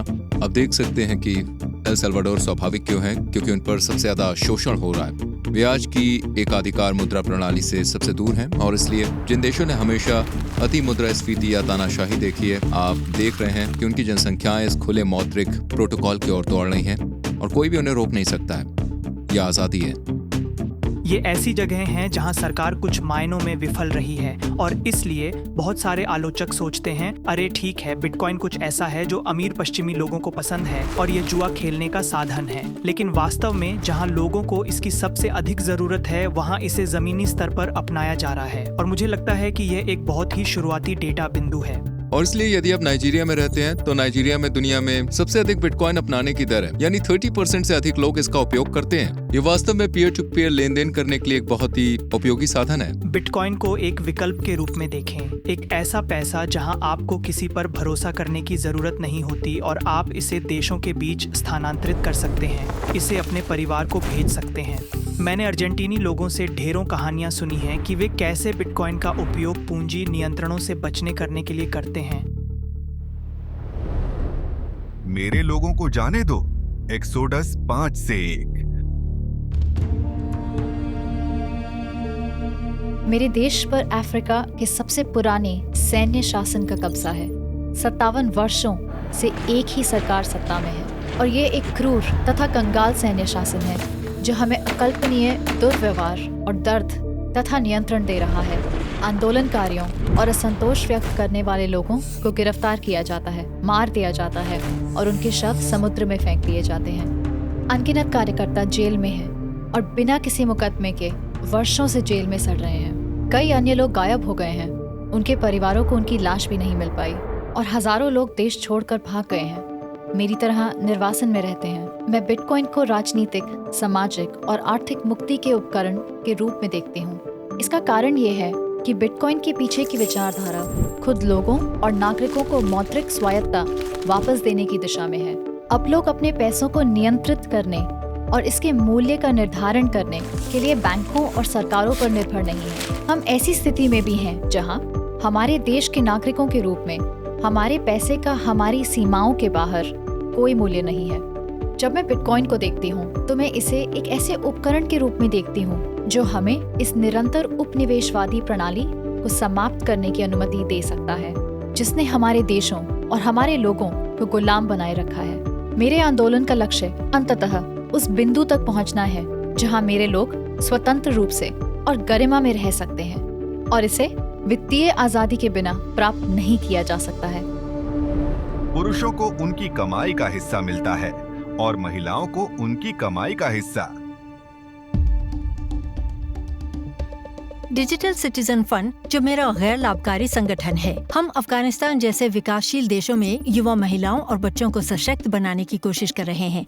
लेकिन यहाँ हम इन महिलाओं को पैसे नहीं भेज पा रहे थे, क्योंकि इनमें से कई महिलाओं के पास बैंक खाता नहीं था और हमें वास्तव में उनके पुरुष रिश्तेदारों के बैंक खाते में पैसे भेजने पड़ रहे थे। और इनमें से कई महिलाएं कभी कभार कहती हैं कि उन्हें कभी पैसा नहीं मिला, क्योंकि एक बार जब पैसा पुरुष और रिश्तेदारों के हाथों में जाता है तो वे महिलाओं को पैसा नहीं देना चाहते हैं। और ऐसा क्यों है?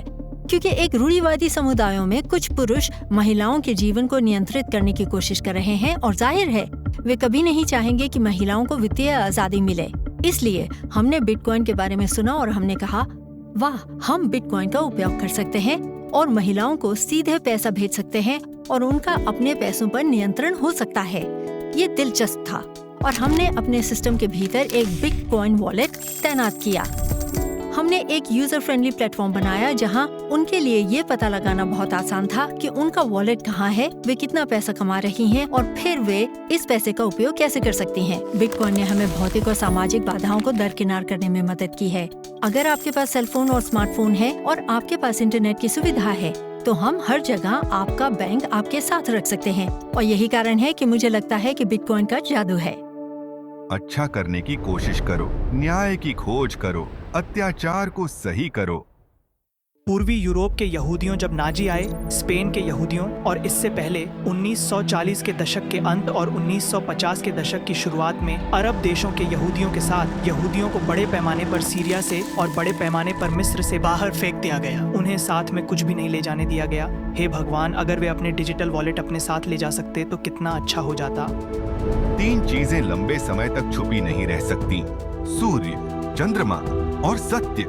मुझे लगता है कि बिटकॉइन एक तकनीक के साथ साथ एक विचारधारा भी है, लेकिन चूंकि ये एक नैतिक विचारधारा है, कई लोग इसे बहुत ही आध्यात्मिक रूप से देखते हैं और अन्य इसे एक धर्म के रूप में मानते हैं। यदि आप सत्य की पूजा करते हैं, यदि आप अखंडता की पूजा करते हैं, यदि आप ब्रह्मांड में ऊर्जा और संतुलन के संरक्षण की पूजा करते हैं, तो बिटकॉइन आपका धर्म है। बिटकॉइन नैतिक है, लेकिन ये शांतिपूर्ण भी है। ये हिंसा का पूजन करने वाली मुद्रा नहीं है। तू हत्या नहीं करेगा। 10 आज्ञाएं। राजनीतिक दृष्टिकोण से दोनों पक्षों के राजनीतिज, रिपब्लिकन और डेमोक्रेट, इसमें कोई फर्क नहीं पड़ता। वे आक्रामक रूप से अपने स्थानीय क्षेत्रों में संसाधन, वित्तीय संसाधन, वोट देने की कोशिश कर रहे हैं ताकि इस युद्ध मशीन का समर्थन किया जा सके जो चल रही है। और यही फिएट मुद्रा का खेल है, जहां कोई भी एक ही नियमों के सेट पर काम नहीं कर रहा है। वही नियम सेट जो बिटकॉइन द्वारा प्रदान किया गया है। यह एक वैश्विक नियम सेट प्रदान करता है जिसे कोई भी बदल नहीं सकता, धोखा नहीं दे सकता या अन्य लोगों की कीमत पर फायदा नहीं उठा सकता। और यही कारण है कि बिटकॉइन इतना अलग है, और यही कारण है कि बिटकॉइन इस बड़ी समस्या को हल करता है जो मानवता और हिंसा के बीच पूरे इतिहास में बनाई गई है। फिएट मुद्रा का उपयोग युद्धों को फाइनेंस करने के लिए किया जाता है। पिछले 20 वर्षों में हमने शासन परिवर्तन के युद्धों पर $8 ट्रिलियन खर्च किए और उन सभी युद्धों ने अमेरिका को कम सुरक्षित, कम सिक्योर और कम समृद्ध बना दिया है। पहले उन युद्धों के बारे में कोई बहस नहीं हुई थी। हमें उन युद्धों से क्या मिलता है? इराक अब पहले से बदतर स्थिति में है। हमने सद्दाम हुसैन की तुलना में अधिक इराकी मारे हैं। हमने 6,70,000 से 10 लाख इराकियों को मार डाला। इराक अब एक देश नहीं रह गया, वो शिया और सुन्नी मौत के दस्तों के बीच एक असंगत संघर्ष बन गया है। हमने सीरिया में फैलने वाले युद्ध में ISIS को पैदा किया, 2 मिलियन शरणार्थियों को यूरोप में धकेल दिया और यूरोप के हर लोकतंत्र को अस्थिर कर दिया। ये प्रक्रिया ब्रेक्सिट के साथ समाप्त हुई, यूरोपीय संघ को तोड़ने के साथ। फ्रांस में अब जो दंगे हो रहे हैं वो हमारे युद्धों द्वारा उत्पन्न उस प्रवासन की सीधी परिणति है। इसलिए टैक्स पेयर इन युद्धों की कभी भी अनुमति नहीं देगा और सरकार नहीं चाहती, राजनेता टैक्स पेयर्स के पास जाना नहीं चाहते हैं और उनकी अनुमति नहीं लेना चाहते। उनके लिए युद्धों की घोषणा करना और फिर उसे अधिक पैसा छुपाकर वित्त पोषित करना बहुत आसान होता है, लेकिन अंततः इसका भुगतान मध्यम वर्ग करता है और वो इसे मुद्रास्फीति के माध्यम से भुगतते हैं। इसलिए जब सरकार पैसा छापती है तो इसमें सैन्य औद्योगिक परिसर को वित्त पोषित करने और जबरदस्त लापरवाह खर्च करने की क्षमता होती है। इसलिए जब आप इतिहास में हुए युद्धों को देखते हैं तो ये बहुत ही लाभ की बात होती है और केंद्रीय बैंक युद्ध के दोनों पक्षों को वित्त पोषित करने के लिए पैसा छाप सकते हैं। एक व्यक्ति के रूप में जो युद्ध में हमले करने वाले हेलीकॉप्टर उड़ा रहा था, लगभग हर उड़ान के दौरान किसी को नष्ट होते हुए, घायल होते हुए या मारे जाते हुए देखा। जमीनी स्तर पर लोगों के लिए सहायता प्रदान करना यह देखने के लिए एक बेहद विनम्र अनुभव था कि मनुष्य एक दूसरे के प्रति कितना विनाशक हो सकता है। जब आप इस व्यवहार को प्रेरित करने वाले कारणों की गहराई में जाते हैं तो आप क्या पाते हैं? आखिर ऐसा हो ही क्यों रहा है? मैंने व्यक्तिगत रूप से निष्कर्ष निकाला कि यह सब पैसों के कारण हो रहा है, और शायद मेरे जीवन में मेरे लिए यह सुनिश्चित करने की कोशिश करने से ज्यादा महत्वपूर्ण कुछ नहीं है कि लोग यह समझ सकें कि आदान प्रदान करने का एक बेहतर तरीका है और एक दूसरे के साथ तालमेल बिठाने का एक बेहतर तरीका है, एक भरोसेमंद लेजर है जिसमें कोई हेर फेर नहीं कर सकता, जिसे कोई नहीं बदल सकता। हमें युद्ध और भय को कम लाभदायक बनाने की जरूरत है। यही असली लेयर 2 समाधान है जिसकी हमें बिटकॉइन के अलावा आवश्यकता है। ये हम हैं। ब्लॉकचेन पर कोई कोड नहीं है, बल्कि एक मानव समाज है जो अहिंसा और दयालुता को शोषण और लालच से अधिक लाभदायक बनाता है। परमेश्वर कहते हैं, हिंसा और विनाश को छोड़ दो और न्याय और धर्म का पालन करो। मेरे लोगों से उनकी संपत्ति हड़पना बंद करो। अमेरिका में किसी को भी इस बात की चिंता क्यों नहीं है कि हम कब से इन युद्धों का हिस्सा बने हुए हैं। कोई भी इनके खर्चों के बारे में क्यों नहीं पूछ रहा है। सिर्फ मानवीय क्षति के बारे में ही नहीं, आर्थिक क्षति के बारे में भी। और इसका कारण है कि इसका भुगतान हमेशा अवमूल्यन के रूप में किया जाता है। वे नहीं जानते थे कि वे इसका भुगतान कर रहे हैं, क्योंकि बिल को मुद्रा के मूल्य ह्रास के माध्यम से भविष्य में बहुत दूर धकेल दिया गया था, और इसलिए ऐसा लग रहा था कि इसका कोई आर्थिक प्रभाव नहीं है। और इसलिए ये केवल अमेरिका ही नहीं है जो अपने सशस्त्र संघर्षों के लिए इस तरह से भुगतान करता है। ये हर फिएट आधारित संप्रभु देश है जो अपने सशस्त्र संघर्ष के लिए इस तरह से भुगतान करता है। यदि आप बिटकॉइन मानक पर जाते हैं तो अचानक आप संघर्ष की लागत को कम नहीं कर सकते। और इसके विपरीत बिटकॉइन शांति की मुद्रा है। यदि आपको वास्तव में किसी जनसंख्या के पास जाना पड़े और उनसे युद्ध करने की अनुमति मांगनी पड़े, तो अधिकांश मामलों में वे आपको अनुमति नहीं देने वाले हैं। ये दिलचस्प है जब कोई सरकार मुसीबत में पड़ जाती है और उन्हें युद्ध के लिए भुगतान करना पड़ता है, या उन्हें महामारी के लिए भुगतान करना पड़ता है, या उन्हें किसी भयावह घटना के लिए भुगतान करना पड़ता है, तो वे मुद्रा छापने लग जाते हैं। और क्योंकि सरकारें इस प्रकार से पैसा छाप रही हैं, इस कारण से पैसे का मूल्य कम हो जाता है। खैर, अगर केवल बिटकॉइन नहीं होता तो क्या होता? न केवल उस सरकार के पास युद्ध के लिए पैसे छापने की क्षमता नहीं होगी, बल्कि हो सकता है कि युद्ध ही ना हो। बहुत से लोग एक ऐसी दुनिया की कल्पना करते हैं जहां बिटकॉइन युद्ध को कम करता है, उसे अव्यावहारिक बनाता है और सभी को एक दूसरे से प्यार करने और सेवा करने के लिए प्रेरित करता है। तुम चोरी नहीं करोगे। 10 आज्ञाएं। मेरा मानना है कि बिटकॉइन न्याय संगत पैसा है, और बाइबल में कई उदाहरण हैं कि न्याय संगत पैसा क्या है और अन्यायपूर्ण पैसा क्या है। बिना किसी संदेह के हम कह सकते हैं कि फिएट मुद्रा न्याय संगत पैसा नहीं है। यह गरीबों से चुराता है और अमीरों को देता है। यह अधिक आय असमानता पैदा करता है। मुझे लगता है कि परमेश्वर सरकार की बनाई वर्तमान व्यवस्था से नफरत करता है। लोगों का वह अभिजात वर्ग समूह अपनी प्राथमिकताओं के सेट या अपने दोस्तों और सहकर्मियों के आधार पर अपने स्वयं के विभागों के आधार पर निर्णय लेता है जो उनके लिए बहुत मायने रखते हैं। वे वास्तव में अधिक पैसा नहीं कमा रहे हैं, वे बस इसे ले रहे हैं, अक्सर मुद्रास्फीति नीतियों के माध्यम से उन लोगों से ले रहे हैं जिन्होंने इसे कमाया है। यह बड़े अन्याय और यहाँ तक कि चोरी की एक प्रणाली बन जाती है। संयुक्त राज्य अमेरिका की सरकार बेतहाशा पैसा छाप रही है। उनके लिए यही सही समाधान है। यह पकड़े जाने के बिना पैसे चोरी करने का एक तरीका है, और दूसरे लोगों का पैसा खर्च करने में मजा तो आता ही है। असल बात यही है। ये राजनीति में जाने के सबसे अच्छे कारणों में से एक है। आप दूसरों के पैसे खर्च कर सकते हैं, और अधिकांश मतदाताओं को इस बात की जानकारी नहीं है। जैसे जैसे कीमतें बढ़ती जा रही हैं, जो एक गंभीर मुद्रास्फीति स्थिति को दर्शाती है कि यह एक अनैतिक सरकार का काम है जो सचमुच आपकी मेज से रोटी चुरा रही है। तो मुद्रास्फीति चोरी है। ये दिन दहाड़े की गई चोरी है, और दुख की बात है कि लोग मुद्रास्फीति के साथ तालमेल बनाए रखने के लिए अपने क्रेडिट कार्ड की लिमिट को अधिकतम करते हैं और अधिक से अधिक कर्ज लेते हैं, जिससे समस्याएं बढ़ती ही हैं। ब्याज शैतान का आविष्कार है। Thomas Edison. हमारे समय में आज की ब्याज दरें अक्सर मुद्रास्फीति को बहुत अधिक पार कर जाती हैं, और मुझे लगता है कि यह हमें आधुनिक दुनिया में अपने पैसे को संभालने और उन लोगों से ब्याज वसूलने के तरीके के बारे में कुछ नैतिक सवाल उठाता है जो क्रेडिट का उपयोग करते हैं, क्योंकि वे अंततः बहुत अधिक भुगतान करते हैं सिर्फ इसलिए कि वे अपने द्वारा किए गए क्रेडिट को पूरा कर सकें, न कि उस पैसे के लिए जो उन्हें एक लोन के रूप में प्रदान किया गया है। इसलिए इस्लाम में ब्याज पर उधार देने की प्रथा पूरी तरह से बंद है, और इसके लिए खास तौर पर रिबा शब्द का इस्तेमाल किया जाता है। और इसका अर्थ है अधिक मात्रा में पैसा होना। इसलिए धन सृजन का कोई भी रूप निषिद्ध है। रिबा ब्याज है, रिबा सूदखोरी है, ये पैसा बनाना है। इसलिए जब हम इस्लाम में साउंड मनी के बारे में बात करते हैं तो हम वास्तव में धन के एक रूप के बारे में बात कर रहे हैं जिसे नहीं बनाया जा सकता है, और इसलिए काम के प्रमाण की आवश्यकता होती है। अब फिएट मनी के साथ समस्या ये है कि इसे काम के प्रमाण की आवश्यकता नहीं है। खैर, ये बात दिलचस्प है। चलिए देखते हैं कि बिटकॉइन और इसकी नैतिकता के बारे में अन्य धर्मों का क्या कहना है। बहुत से लोग सवाल करते हैं कि यहूदी धर्म में प्रौद्योगिकी की भूमिका क्या है। ये एक परंपरा और एक कानून है जो हजारों साल पुराना है। तो इन आधुनिक आविष्कारों और तकनीक के बारे में यह संभावित रूप से क्या कह सकता है?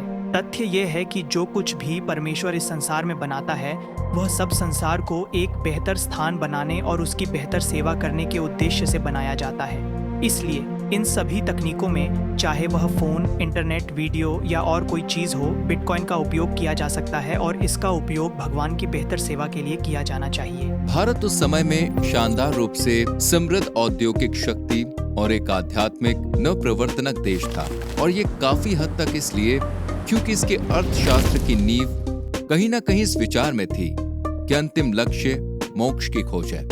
ये सच्ची आजादी है, हम उस पर वापस आ सकते हैं।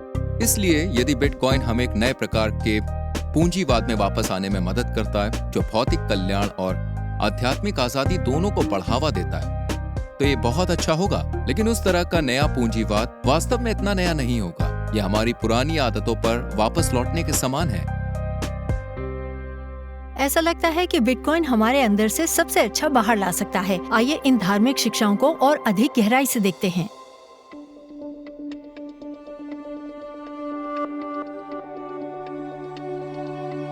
जब यहूदी धर्म की एक ब्लॉकचेन से तुलना की जाती है तो ऐसे कई बिंदु हैं जिन पर हम विचार कर सकते हैं। शब्द श्रृंखला के अलावा पीढ़ियों के माध्यम से तोराह और यहूदी धर्म के संप्रेषण को हिश्तालशेलुत कहा जाता है, जो एक पादरी से पादरी और पीढ़ी दर पीढ़ी एक वंशावली की श्रृंखला है। इसलिए हर व्यक्ति टोरा का पाठ कर सकता है। वे अपने खुद के पूर्ण नोड बन जाते हैं। वे सभी कानूनों और सभी रीति रिवाजों और परंपराओं को मान्य कर सकते हैं, और फिर जैसे जैसे नई परिस्थितियां उत्पन्न होती हैं तो रब्बियों को इन नए सवालों पर, इन नई तकनीकों पर टोरा के दृष्टिकोण से कैसे निपटना पड़ता है। इसी स्थान पर काम के प्रमाण की भूमिका सामने आती है। टोराह का विश्लेषण और अध्ययन करने में रब्बी सबसे शिक्षित और अनुभवी हैं।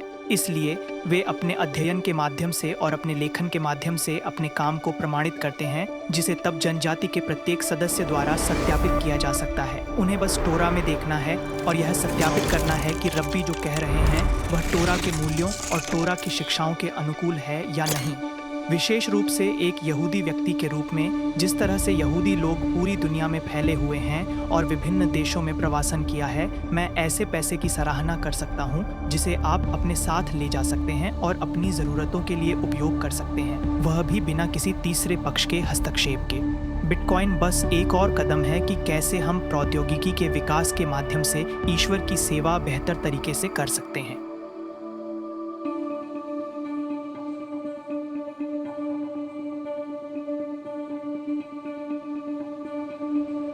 बौद्ध धर्म खुद एक विकेंद्रीकृत प्रणाली है। वास्तव में यह एकमात्र आस्था है जिसे मैं जानता हूं जहां संस्थापक ने खुद कहा था, मैं जो भी कहूं उस पर बस आस्था के आधार पर भरोसा न करो, आपको इसका खुद ही सत्यापन करना होगा। इसलिए बौद्ध धर्म में सत्यापन का मतलब यह है कि आपको बुद्ध द्वारा कही गई किसी भी बात का गंभीर रूप से विश्लेषण करना होगा। तो एक प्रकार से एक बौद्ध के रूप में आप एक प्रकार के ब्लॉक सत्यापन करना है, जहां आपको खुद को बौद्ध एल्गोरिदम को फिर से जीवित करना होगा। बौद्ध धर्म वास्तव में एक एल्गोरिदम की तरह है, एक नियमों का सेट जिसे बौद्ध ने कहा, अगर तुम इनका पालन करोगे तो तुम खुश रहोगे और एक दयालु, भले और न्यायपूर्ण समाज का निर्माण करोगे। और इसलिए मुझे यह ब्लॉकचेन के काम करने के तरीके के बहुत ही समान लगता है, क्योंकि इसका उद्देश्य एक ऐसा सिस्टम बनाना है जो सभी प्राणियों को लाभ पहुंचाए, न कि केवल कुछ विशिष्ट समूह को। वे चीजें मुझे लगता है विकेंद्रीकरण के इस विचार के साथ बहुत संरेखित हैं। तो हाँ, मुझे लगता है कि बौद्ध धर्म एक विकेंद्रीकृत धर्म है।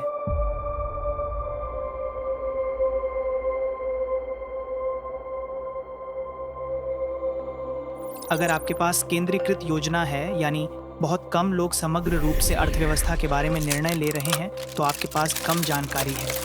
अगर आपके पास एक विकेंद्रीकृत अर्थव्यवस्था है तो आपके पास अधिक लोग, अधिक इनपुट और वास्तविकता से अधिक जुड़ाव होगा, जो आपको तब नहीं मिलेगा जब आप एक छोटे से पोलित ब्यूरो या नीति सलाहकारों के समूह पर निर्भर होंगे, जो अक्सर अपने स्वयं के विशेष हितों से प्रभावित होते हैं। इसलिए जब हम पूछते हैं कि बाइबल पैसे के बारे में क्या कहती है, तो मुख्य बात यह है कि पैसा खुद बुरा नहीं है। आप लोगों को अक्सर कहते हुए सुनते होंगे कि पैसा बुराई है, लेकिन वास्तव में ऐसा नहीं है। यह एक ऐसा तरीका है जिसके माध्यम से हम अपनी रिश्तों का प्रबंधन करते हैं और एक दूसरे के साथ अपने विभिन्न कौशल और क्षमताओं के आधार पर व्यापार करते हैं। बाइबल क्या कहती है? पैसे की वासना बुराई है।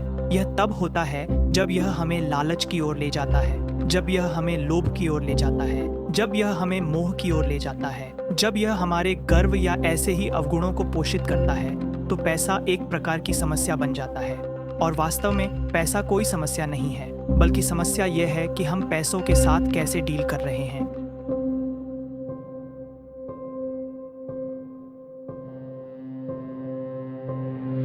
प्राचीन काल में वैदिक अर्थशास्त्र में शासक, जो अक्सर निर्वाचित भी होता था, एक अवधारणा पर आका जाता था जिसे योग क्षेम कहा जाता था, जिसका मतलब होता है नागरिकों की समग्र भौतिक और आध्यात्मिक भलाई, विशेष रूप से समाज के सबसे कमजोर वर्ग की। मौद्रिक लाभ को केवल एक उप उत्पाद माना जाता था, इसलिए पैसों की आपूर्ति के साथ छेड़छाड़ करना, हालांकि ये कुछ अस्थायी इच्छा कर सकता है। इसका मतलब है कि हम जीवन को जीने लायक बनाने वाले कई प्रमुख मैट्रिक्स की अनदेखी कर रहे हैं। इस पैसे को छापने का एक कारण ये है कि लोग बाहर जाएं और इसके साथ खरीदारी करें या कम ब्याज दरों पर लोन लें ताकि वे बाहर जा सकें और इसके साथ खरीदारी कर सकें। मुझे ऐसा कोई धर्म या दर्शन नहीं मिला जो ये कहता है कि मानव जीवन का उद्देश्य ऋण की अंतिम सीमा तक उपभोग करना है। इसलिए वास्तविक अर्थ में हम एक ऐसी चीज को प्रोत्साहन दे रहे हैं जो हमारी मूल नैतिकता के खिलाफ है, और मुझे यकीन नहीं है कि हम कब तक ऐसा करना जारी रख सकते हैं। सच्चाई ये है कि हम वास्तव में ईश्वरीय प्राणी हैं जिन्होंने एक भौतिक दुनिया में मानव रूप ले लिया है, जिसे हम एक साथ एक सार्थक उद्देश्य के लिए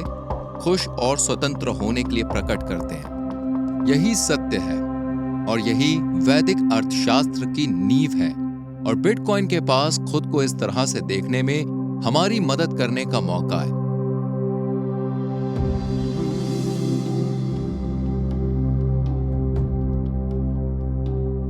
इस्लाम में धार्मिक ग्रंथों के स्रोत हैं जिनमें कुरान शामिल है, जिसे ईश्वर का वचन माना जाता है, और हदीस जो पैगंबर मोहम्मद सल्लल्लाहु अलैहि वसल्लम के वचनों पर कार्यों का संग्रह है। और दो बहुत ही प्रसिद्ध हदीस हैं, एक मूल्य निर्धारण के बारे में और दूसरी एकाधिकार के बारे में। मूल्य निर्धारण से जुड़ी हदीस कुछ इस प्रकार है। लोगों का समूह नबी के पास आया और उनसे कहा कि क्या बाजार में वस्तुओं की कीमतें तय करेंगे, और उन्होंने इस पर विचार करके ना कह दिया, क्योंकि वो लोगों के साथ अन्याय नहीं करना चाहते थे। उन्होंने कहा कि बाजार में कीमतें अल्लाह तय करता है। इसलिए मुझे लगता है कि ये बहुत महत्वपूर्ण है, क्योंकि यह हमें बताता है कि एक मुक्त बाजार अर्थव्यवस्था वे है जो मूल रूप से एक न्याय संगत अर्थव्यवस्था है। मैं मानता हूं कि बिटकॉइन अब तक की सबसे इस्लामिक मुद्रा है, और इसी तरह से यह अब तक की सबसे अब्राहिमिक मुद्रा भी है, क्योंकि वास्तव में तीन प्रमुख, एक ईश्वरवादी धर्म, न्याय, समानता और अपने साथी इंसानों के साथ व्यवहार में कई समानताओं को साझा करते हैं। इसलिए मुझे लगता है कि बिटकॉइन में न केवल पैसे का सबसे इस्लामी रूप है, बल्कि पैसे का सबसे यहूदी और सबसे ईसाई रूप भी है। और मुझे लगता है कि इसलिए ये एक बहुत ही शक्तिशाली अवधारणा है, और जो पिछले 100 वर्षों के आर्थिक इतिहास की हमारी समझ को पूरी तरह से बदल सकती है। बिटकॉइन की दुनिया में लोग एक साथ मिलकर काम करेंगे, आजाद और खुश रहेंगे। यदि हमारे पैसों को ठीक करने से हमें इसे प्राप्त करने में मदद मिल सकती है, तो कल्पना करें कि हम किस तरह के भविष्य का निर्माण कर सकते हैं। मुझे ये सोचना पसंद है कि बिटकॉइन की कहानी अभी भी कैसे लिखी जा रही है। इसका पहला अध्याय 1 दशक पहले शुरू हुआ था, और अब हम यहाँ पहुँच चुके हैं, और किसी को पता नहीं है कि इस पुस्तक का अंतिम अध्याय कैसा होगा। अगर आप बिटकॉइन का दुनिया पर कब्जा करने के बारे में सोचते हैं, है ना, दुनिया का बिटकॉइनाइजेशन, और अगर आप इसे अंतिम तत्व तक ले जाएं, तो संभावनाओं के दृष्टिकोण से वह अंतिम चरण क्या हो सकता है। और वो एक ऐसी दुनिया है जिसमें कोई अन्य मुद्रा नहीं होगी। सभी सरकारों ने डॉलर और येन और यूरो में काम करना बंद कर दिया है, और दुनिया में जो कुछ भी है वह बिटकॉइन है, और ये किसी भी चीज के लिए मानक भुगतान तंत्र है। इससे कुछ चरण पहले दुनिया भर के केंद्रीय बैंक बिटकॉइन को एक आरक्षित मुद्रा के रूप में अपनाने जा रहे हैं। मुझे वास्तव में ऐसा होने की उम्मीद थी। साथ ही जब मैंने इस क्षेत्र में शुरुआत की तो मुझे लगा कि इसमें सदियों का समय लग सकता है, और बीतते हर साल के साथ मुझे लगता है कि ये समय छोटा होता जा रहा है। मुझे लगता है कि अगर दुनिया बिटकॉइन मानक पर चली गई तो मुझे लगता है युद्धों की संख्या कम हो जाएगी। हम देखेंगे कि सरकार का आकार बहुत छोटा हो गया है, क्योंकि अब नागरिकों पर टैक्स लगाना कोई आसान काम नहीं होगा। इसलिए यदि बिटकॉइन सफल होता है और दुनिया इसका उपयोग करना शुरू कर देती है तो हम देखते हैं कि सरकार की भूमिका काफी सिकुड़ने लगती है और उनके नागरिकों से मूल्य निकालने की उनकी क्षमता और युद्ध छेड़ने की उनकी क्षमता भी कम हो जाती है। और एक आशावादी सरकार को बिटकॉइन पर ध्यान देना चाहिए और समझना चाहिए कि यह एक आंदोलन है जो रुकने वाला नहीं है। आप वास्तव में इसे प्रतिबंधित नहीं कर सकते हैं, और यदि आप करते हैं तो इसका मतलब यह नहीं है कि हर दूसरा देश भी करेगा। इसलिए इसका साथ देना ही बेहतर निर्णय है। इससे लेडिडी बेचने की बजाय यह स्वीकार करने की कोशिश करें कि यह भविष्य है, यह एक अपरिहार्य बदलाव की तरह है। अब जो चीजें हो रही हैं वे ऐसी चीजें हैं जिनका हम केवल तब सपना देख रहे थे जब हम 1985 में कंप्यूटर क्लास में अपने पीसी पर थे। ये केवल प्रौद्योगिकी में उन्नति या कंप्यूटरिंग में उन्नति या मौद्रिक प्रणाली की उन्नति नहीं है। मेरी राय में बिटकॉइन हजारों वर्षों में हमने जो कुछ भी देखा है उससे परे चेतना के विकास का प्रतिनिधित्व करता है। हम एक डिजिटल भविष्य की ओर बढ़ रहे हैं, और हम एक ऐसे भविष्य की ओर बढ़ रहे हैं जिसके लिए सरकारों, बैंकों और केंद्रीकृत नियंत्रण के बीच मध्यस्थता की आवश्यकता होगी। और बिटकॉइन हमें एक ओपन नेटवर्क के माध्यम से यह शक्ति प्रदान करता है जिसमें दुनिया का कोई भी व्यक्ति भाग ले सकता है। ये बहुत ही शक्तिशाली है, और यदि लोग इसे अपनाते हैं तो समय के साथ हम देखेंगे कि कैसे हम व्यक्तिगत अधिकारों को पुनः सौंपेंगे और उन शीर्ष पर बैठे लोगों को हटा देंगे जो मानव जाति को नियंत्रित करने की कोशिश कर रहे हैं। अभी तक कोई बिटकॉइन मूर्त अर्थव्यवस्था नहीं है, लेकिन यह बदल सकता है। और वास्तव में मुझे लगता है कि कुछ स्तरों पर यह बदलाव शुरू भी हो चुका है।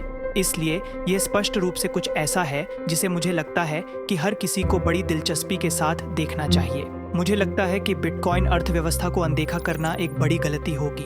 मैं बिटकॉइन के भविष्य के लिए उत्साहित हूँ, क्योंकि हम वास्तव में इसके सभी उपयोगों और इसके फायदों को समझना शुरू कर रहे हैं। बिटकॉइन संचालित दुनिया में यह पूरी तरह से बदल गई गतिशीलता होगी, इसलिए यह अधिक होगा कि लोग बचत कर सकेंगे और फिर अपनी बचत को किसी व्यवसाय में निवेश कर सकेंगे। तो संक्षेप में कहें तो यह ऐसा है जैसे हम कह रहे हो कि हम एक अधिक इक्विटी आधारित प्रणाली में रहने जा रहे हैं, डेट आधारित प्रणाली के बजाय, जबकि अभी ये सब सस्ते ऋण और सस्ते क्रेडिट के बारे में है, जिससे चीजें बढ़ती हैं, जबकि भविष्य में यह अधिक इक्विटी और बचत आधारित होगा। मेरा सच में मानना है कि हर किसी को स्वास्थ्य सेवा का अधिकार, घर का अधिकार, भोजन का अधिकार आदि सभी अधिकार होने चाहिए। सभी मूलभूत आवश्यकताएं। हम सभी को पृथ्वी के अनुग्रह का अपना हिस्सा मिलना चाहिए, और हमारे द्वारा बनाई गई किसी भी राजनीतिक या वित्तीय प्रणाली ने अभी तक मानवता के लिए उस समस्या को हल नहीं किया है। हालांकि हम इसके थोड़ा करीब आ पहुंचे हैं। तो इसे सामूहिक रूप से स्वीकृत एल्गोरिदम में डालने का विचार, जिसे कोई भी व्यक्ति बदल नहीं सकता, बहुत ही शक्तिशाली है। तो ये चीजें पूरी दुनिया में हो रही हैं। मुझे अगले 10 वर्षों में बिटकॉइन काफी फलता फूलता दिखाई दे रहा है। बिटकॉइन उन जगहों पर लोगों की समस्याओं को हल कर रहा है जहां उन्हें समस्याएं हैं। ये मुद्रा की समस्या हो सकती है, ये ऊर्जा की समस्या हो सकती है जो आपके देश से निकल सकती है, और यह विकास हर दिन दिखाई दे रहा है। ये सिकुड़ नहीं रहा है, ठीक वैसे ही जैसे इंटरनेट बढ़ता जा रहा है ना? बहुत से लोग पूछते हैं, दुनिया को बिटकॉइन मानक पर आने में कितना समय लगेगा? क्या कभी ऐसा वक्त आएगा जब बिटकॉइन दुनिया की आरक्षित संपत्ति और दुनिया की आरक्षित मुद्रा होगी? मुझे लगता है कि यह होकर रहेगा। मुझे लगता है कि वह समय कभी आएगा, लेकिन मुझे लगता है कि हम अभी भी उससे काफी दूर हैं। और इसलिए शायद अब से 5-10 साल बाद मुझे लगता है कि दुनिया की बहुत सारी सरकारी फिएट मुद्राएं भंग होने वाली हैं, और यह क्रय शक्ति अमेरिकी डॉलर, संभवतः चीनी युआन और निश्चित रूप से बिटकॉइन में स्थानांतरित होने वाली है, और दुनिया एक अधिक न्यायपूर्ण, अधिक ईमानदार और रहने के लिए एक बेहतर जगह बनने वाली है। ये हमारे वित्तीय और मौद्रिक सिस्टम के लिए एक साउंड मुद्रा को एक बुनियाद बदलाव के रूप में मानते हैं, क्योंकि इससे हम फिर से स्थिर स्थिति में आ जाएंगे। ये वास्तव में हमें उन मूल्यों के करीब लाएगा जो एक बार 2000 साल पहले इब्राहिमी धर्मों द्वारा अपनाए गए थे।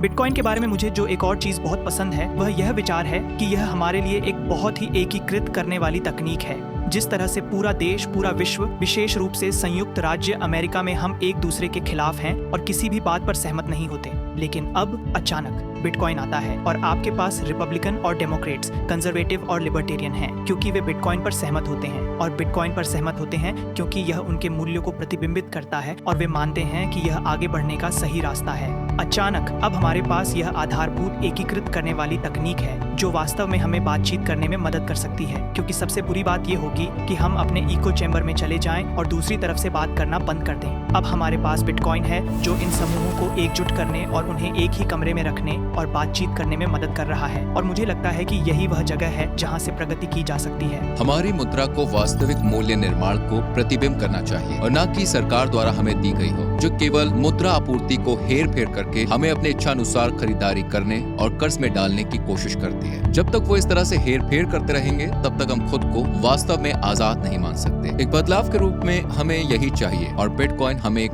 आधार देता है। यह हमें उस तरह के समाज और उस तरह की अर्थव्यवस्था बनाने के लिए एक उपकरण देता है। हम इतिहास के एक बहुत ही परिवर्तनशील समय में रह रहे हैं। अगर आप इतिहास के लंबे परिप्रेक्ष्य में देखें तो जो हमें दिखता है वह स्वतंत्रता, दमन, क्रांति, स्वतंत्रता, दमन, क्रांति, स्वतंत्रता, दमन का एक लगातार चक्र है और यह पूरे इतिहास में चलता रहता है। और मुझे लगता है कि हम इतिहास में एक ऐसे बिंदु पर हैं जहां वह चक्र अंततः टूट सकता है, और मुझे लगता है कि यह एक या दूसरी तरफ टूट सकता है। यह अगले दशक या 2 दशक में होने वाला है और यह हम पर निर्भर करेगा कि यह किस तरह से टूटता है। और मुझे लगता है कि यह चक्र टूटता है, और या तो यह टूटता है CBDC और चीन के जैसे सोशल क्रेडिट स्कोर सिस्टम के माध्यम से, या स्कूलों और सोशल मीडिया के माध्यम से प्रचार के जरिए। वे हमें प्रचारित कर सकते हैं, हमें सेंसर कर सकते हैं, हमें बंदी बना सकते हैं, हमें अलग थलग रख सकते हैं और संभावित रूप से किसी भी क्रांति को कभी भी होने से रोक सकते हैं। दूसरा विकल्प यह समझना है कि उनकी सारी शक्ति का स्रोत उनकी पैसे छाप सकने की क्षमता है। पैसे छाप सकने की क्षमता ही उनकी ताकत है। अगर हम पैसे छापने वाली क्षमता को हरा सकते हैं तो वे अनंत पैसा नहीं छाप सकेंगे, और ऐसे में उनका पूरा सिस्टम ध्वस्त हो जाता है। और बिटकॉइन वह उपकरण है जो हमें पैसे छापने वालों को हराने, उनके सिस्टम को हराने की अनुमति देता है। और अगर हम एक ऐसी मौद्रिक प्रणाली की ओर बढ़ते हैं जिसे कोई भी नियंत्रित नहीं कर सकता, तो वह प्रणाली कभी फिर से मजबूत नहीं होगी। हम पैसे छापने वालों को हराते हैं, उन्हें फिर कभी पैसे छापने वाला नहीं मिलता है और क्रांति का चक्र टूट जाता है। मानवता के लिए यही सच्ची आजादी है। मुझे लगता है कि हमारे पास एक विकल्प है जिसे हम अपना सकते हैं। मेरा हमेशा से उम्मीद और हमारे अंदर की अच्छाई पर विश्वास रहा है। हमें चोरी नहीं करनी चाहिए, हमें युद्ध नहीं करना चाहिए। हमें ऐसी मुद्रा की आवश्यकता है जिस पर हम भरोसा कर सकें, ताकि हम भविष्य की पीढ़ियों के लिए समृद्धि और प्रचुरता से भरी एक दुनिया बना सकें जहां वे शांति और सद्भाव से रह सकें। बिटकॉइन उस उम्मीद, शुद्धता और सच्चाई का प्रतीक है। सच्चाई को खरीदो और उसे मत बेचो। नीति वचन 23-23। अगर आप बिटकॉइन के बारे में अधिक जानना चाहते हैं तो यहाँ जाएं www.godblessbitcoin.com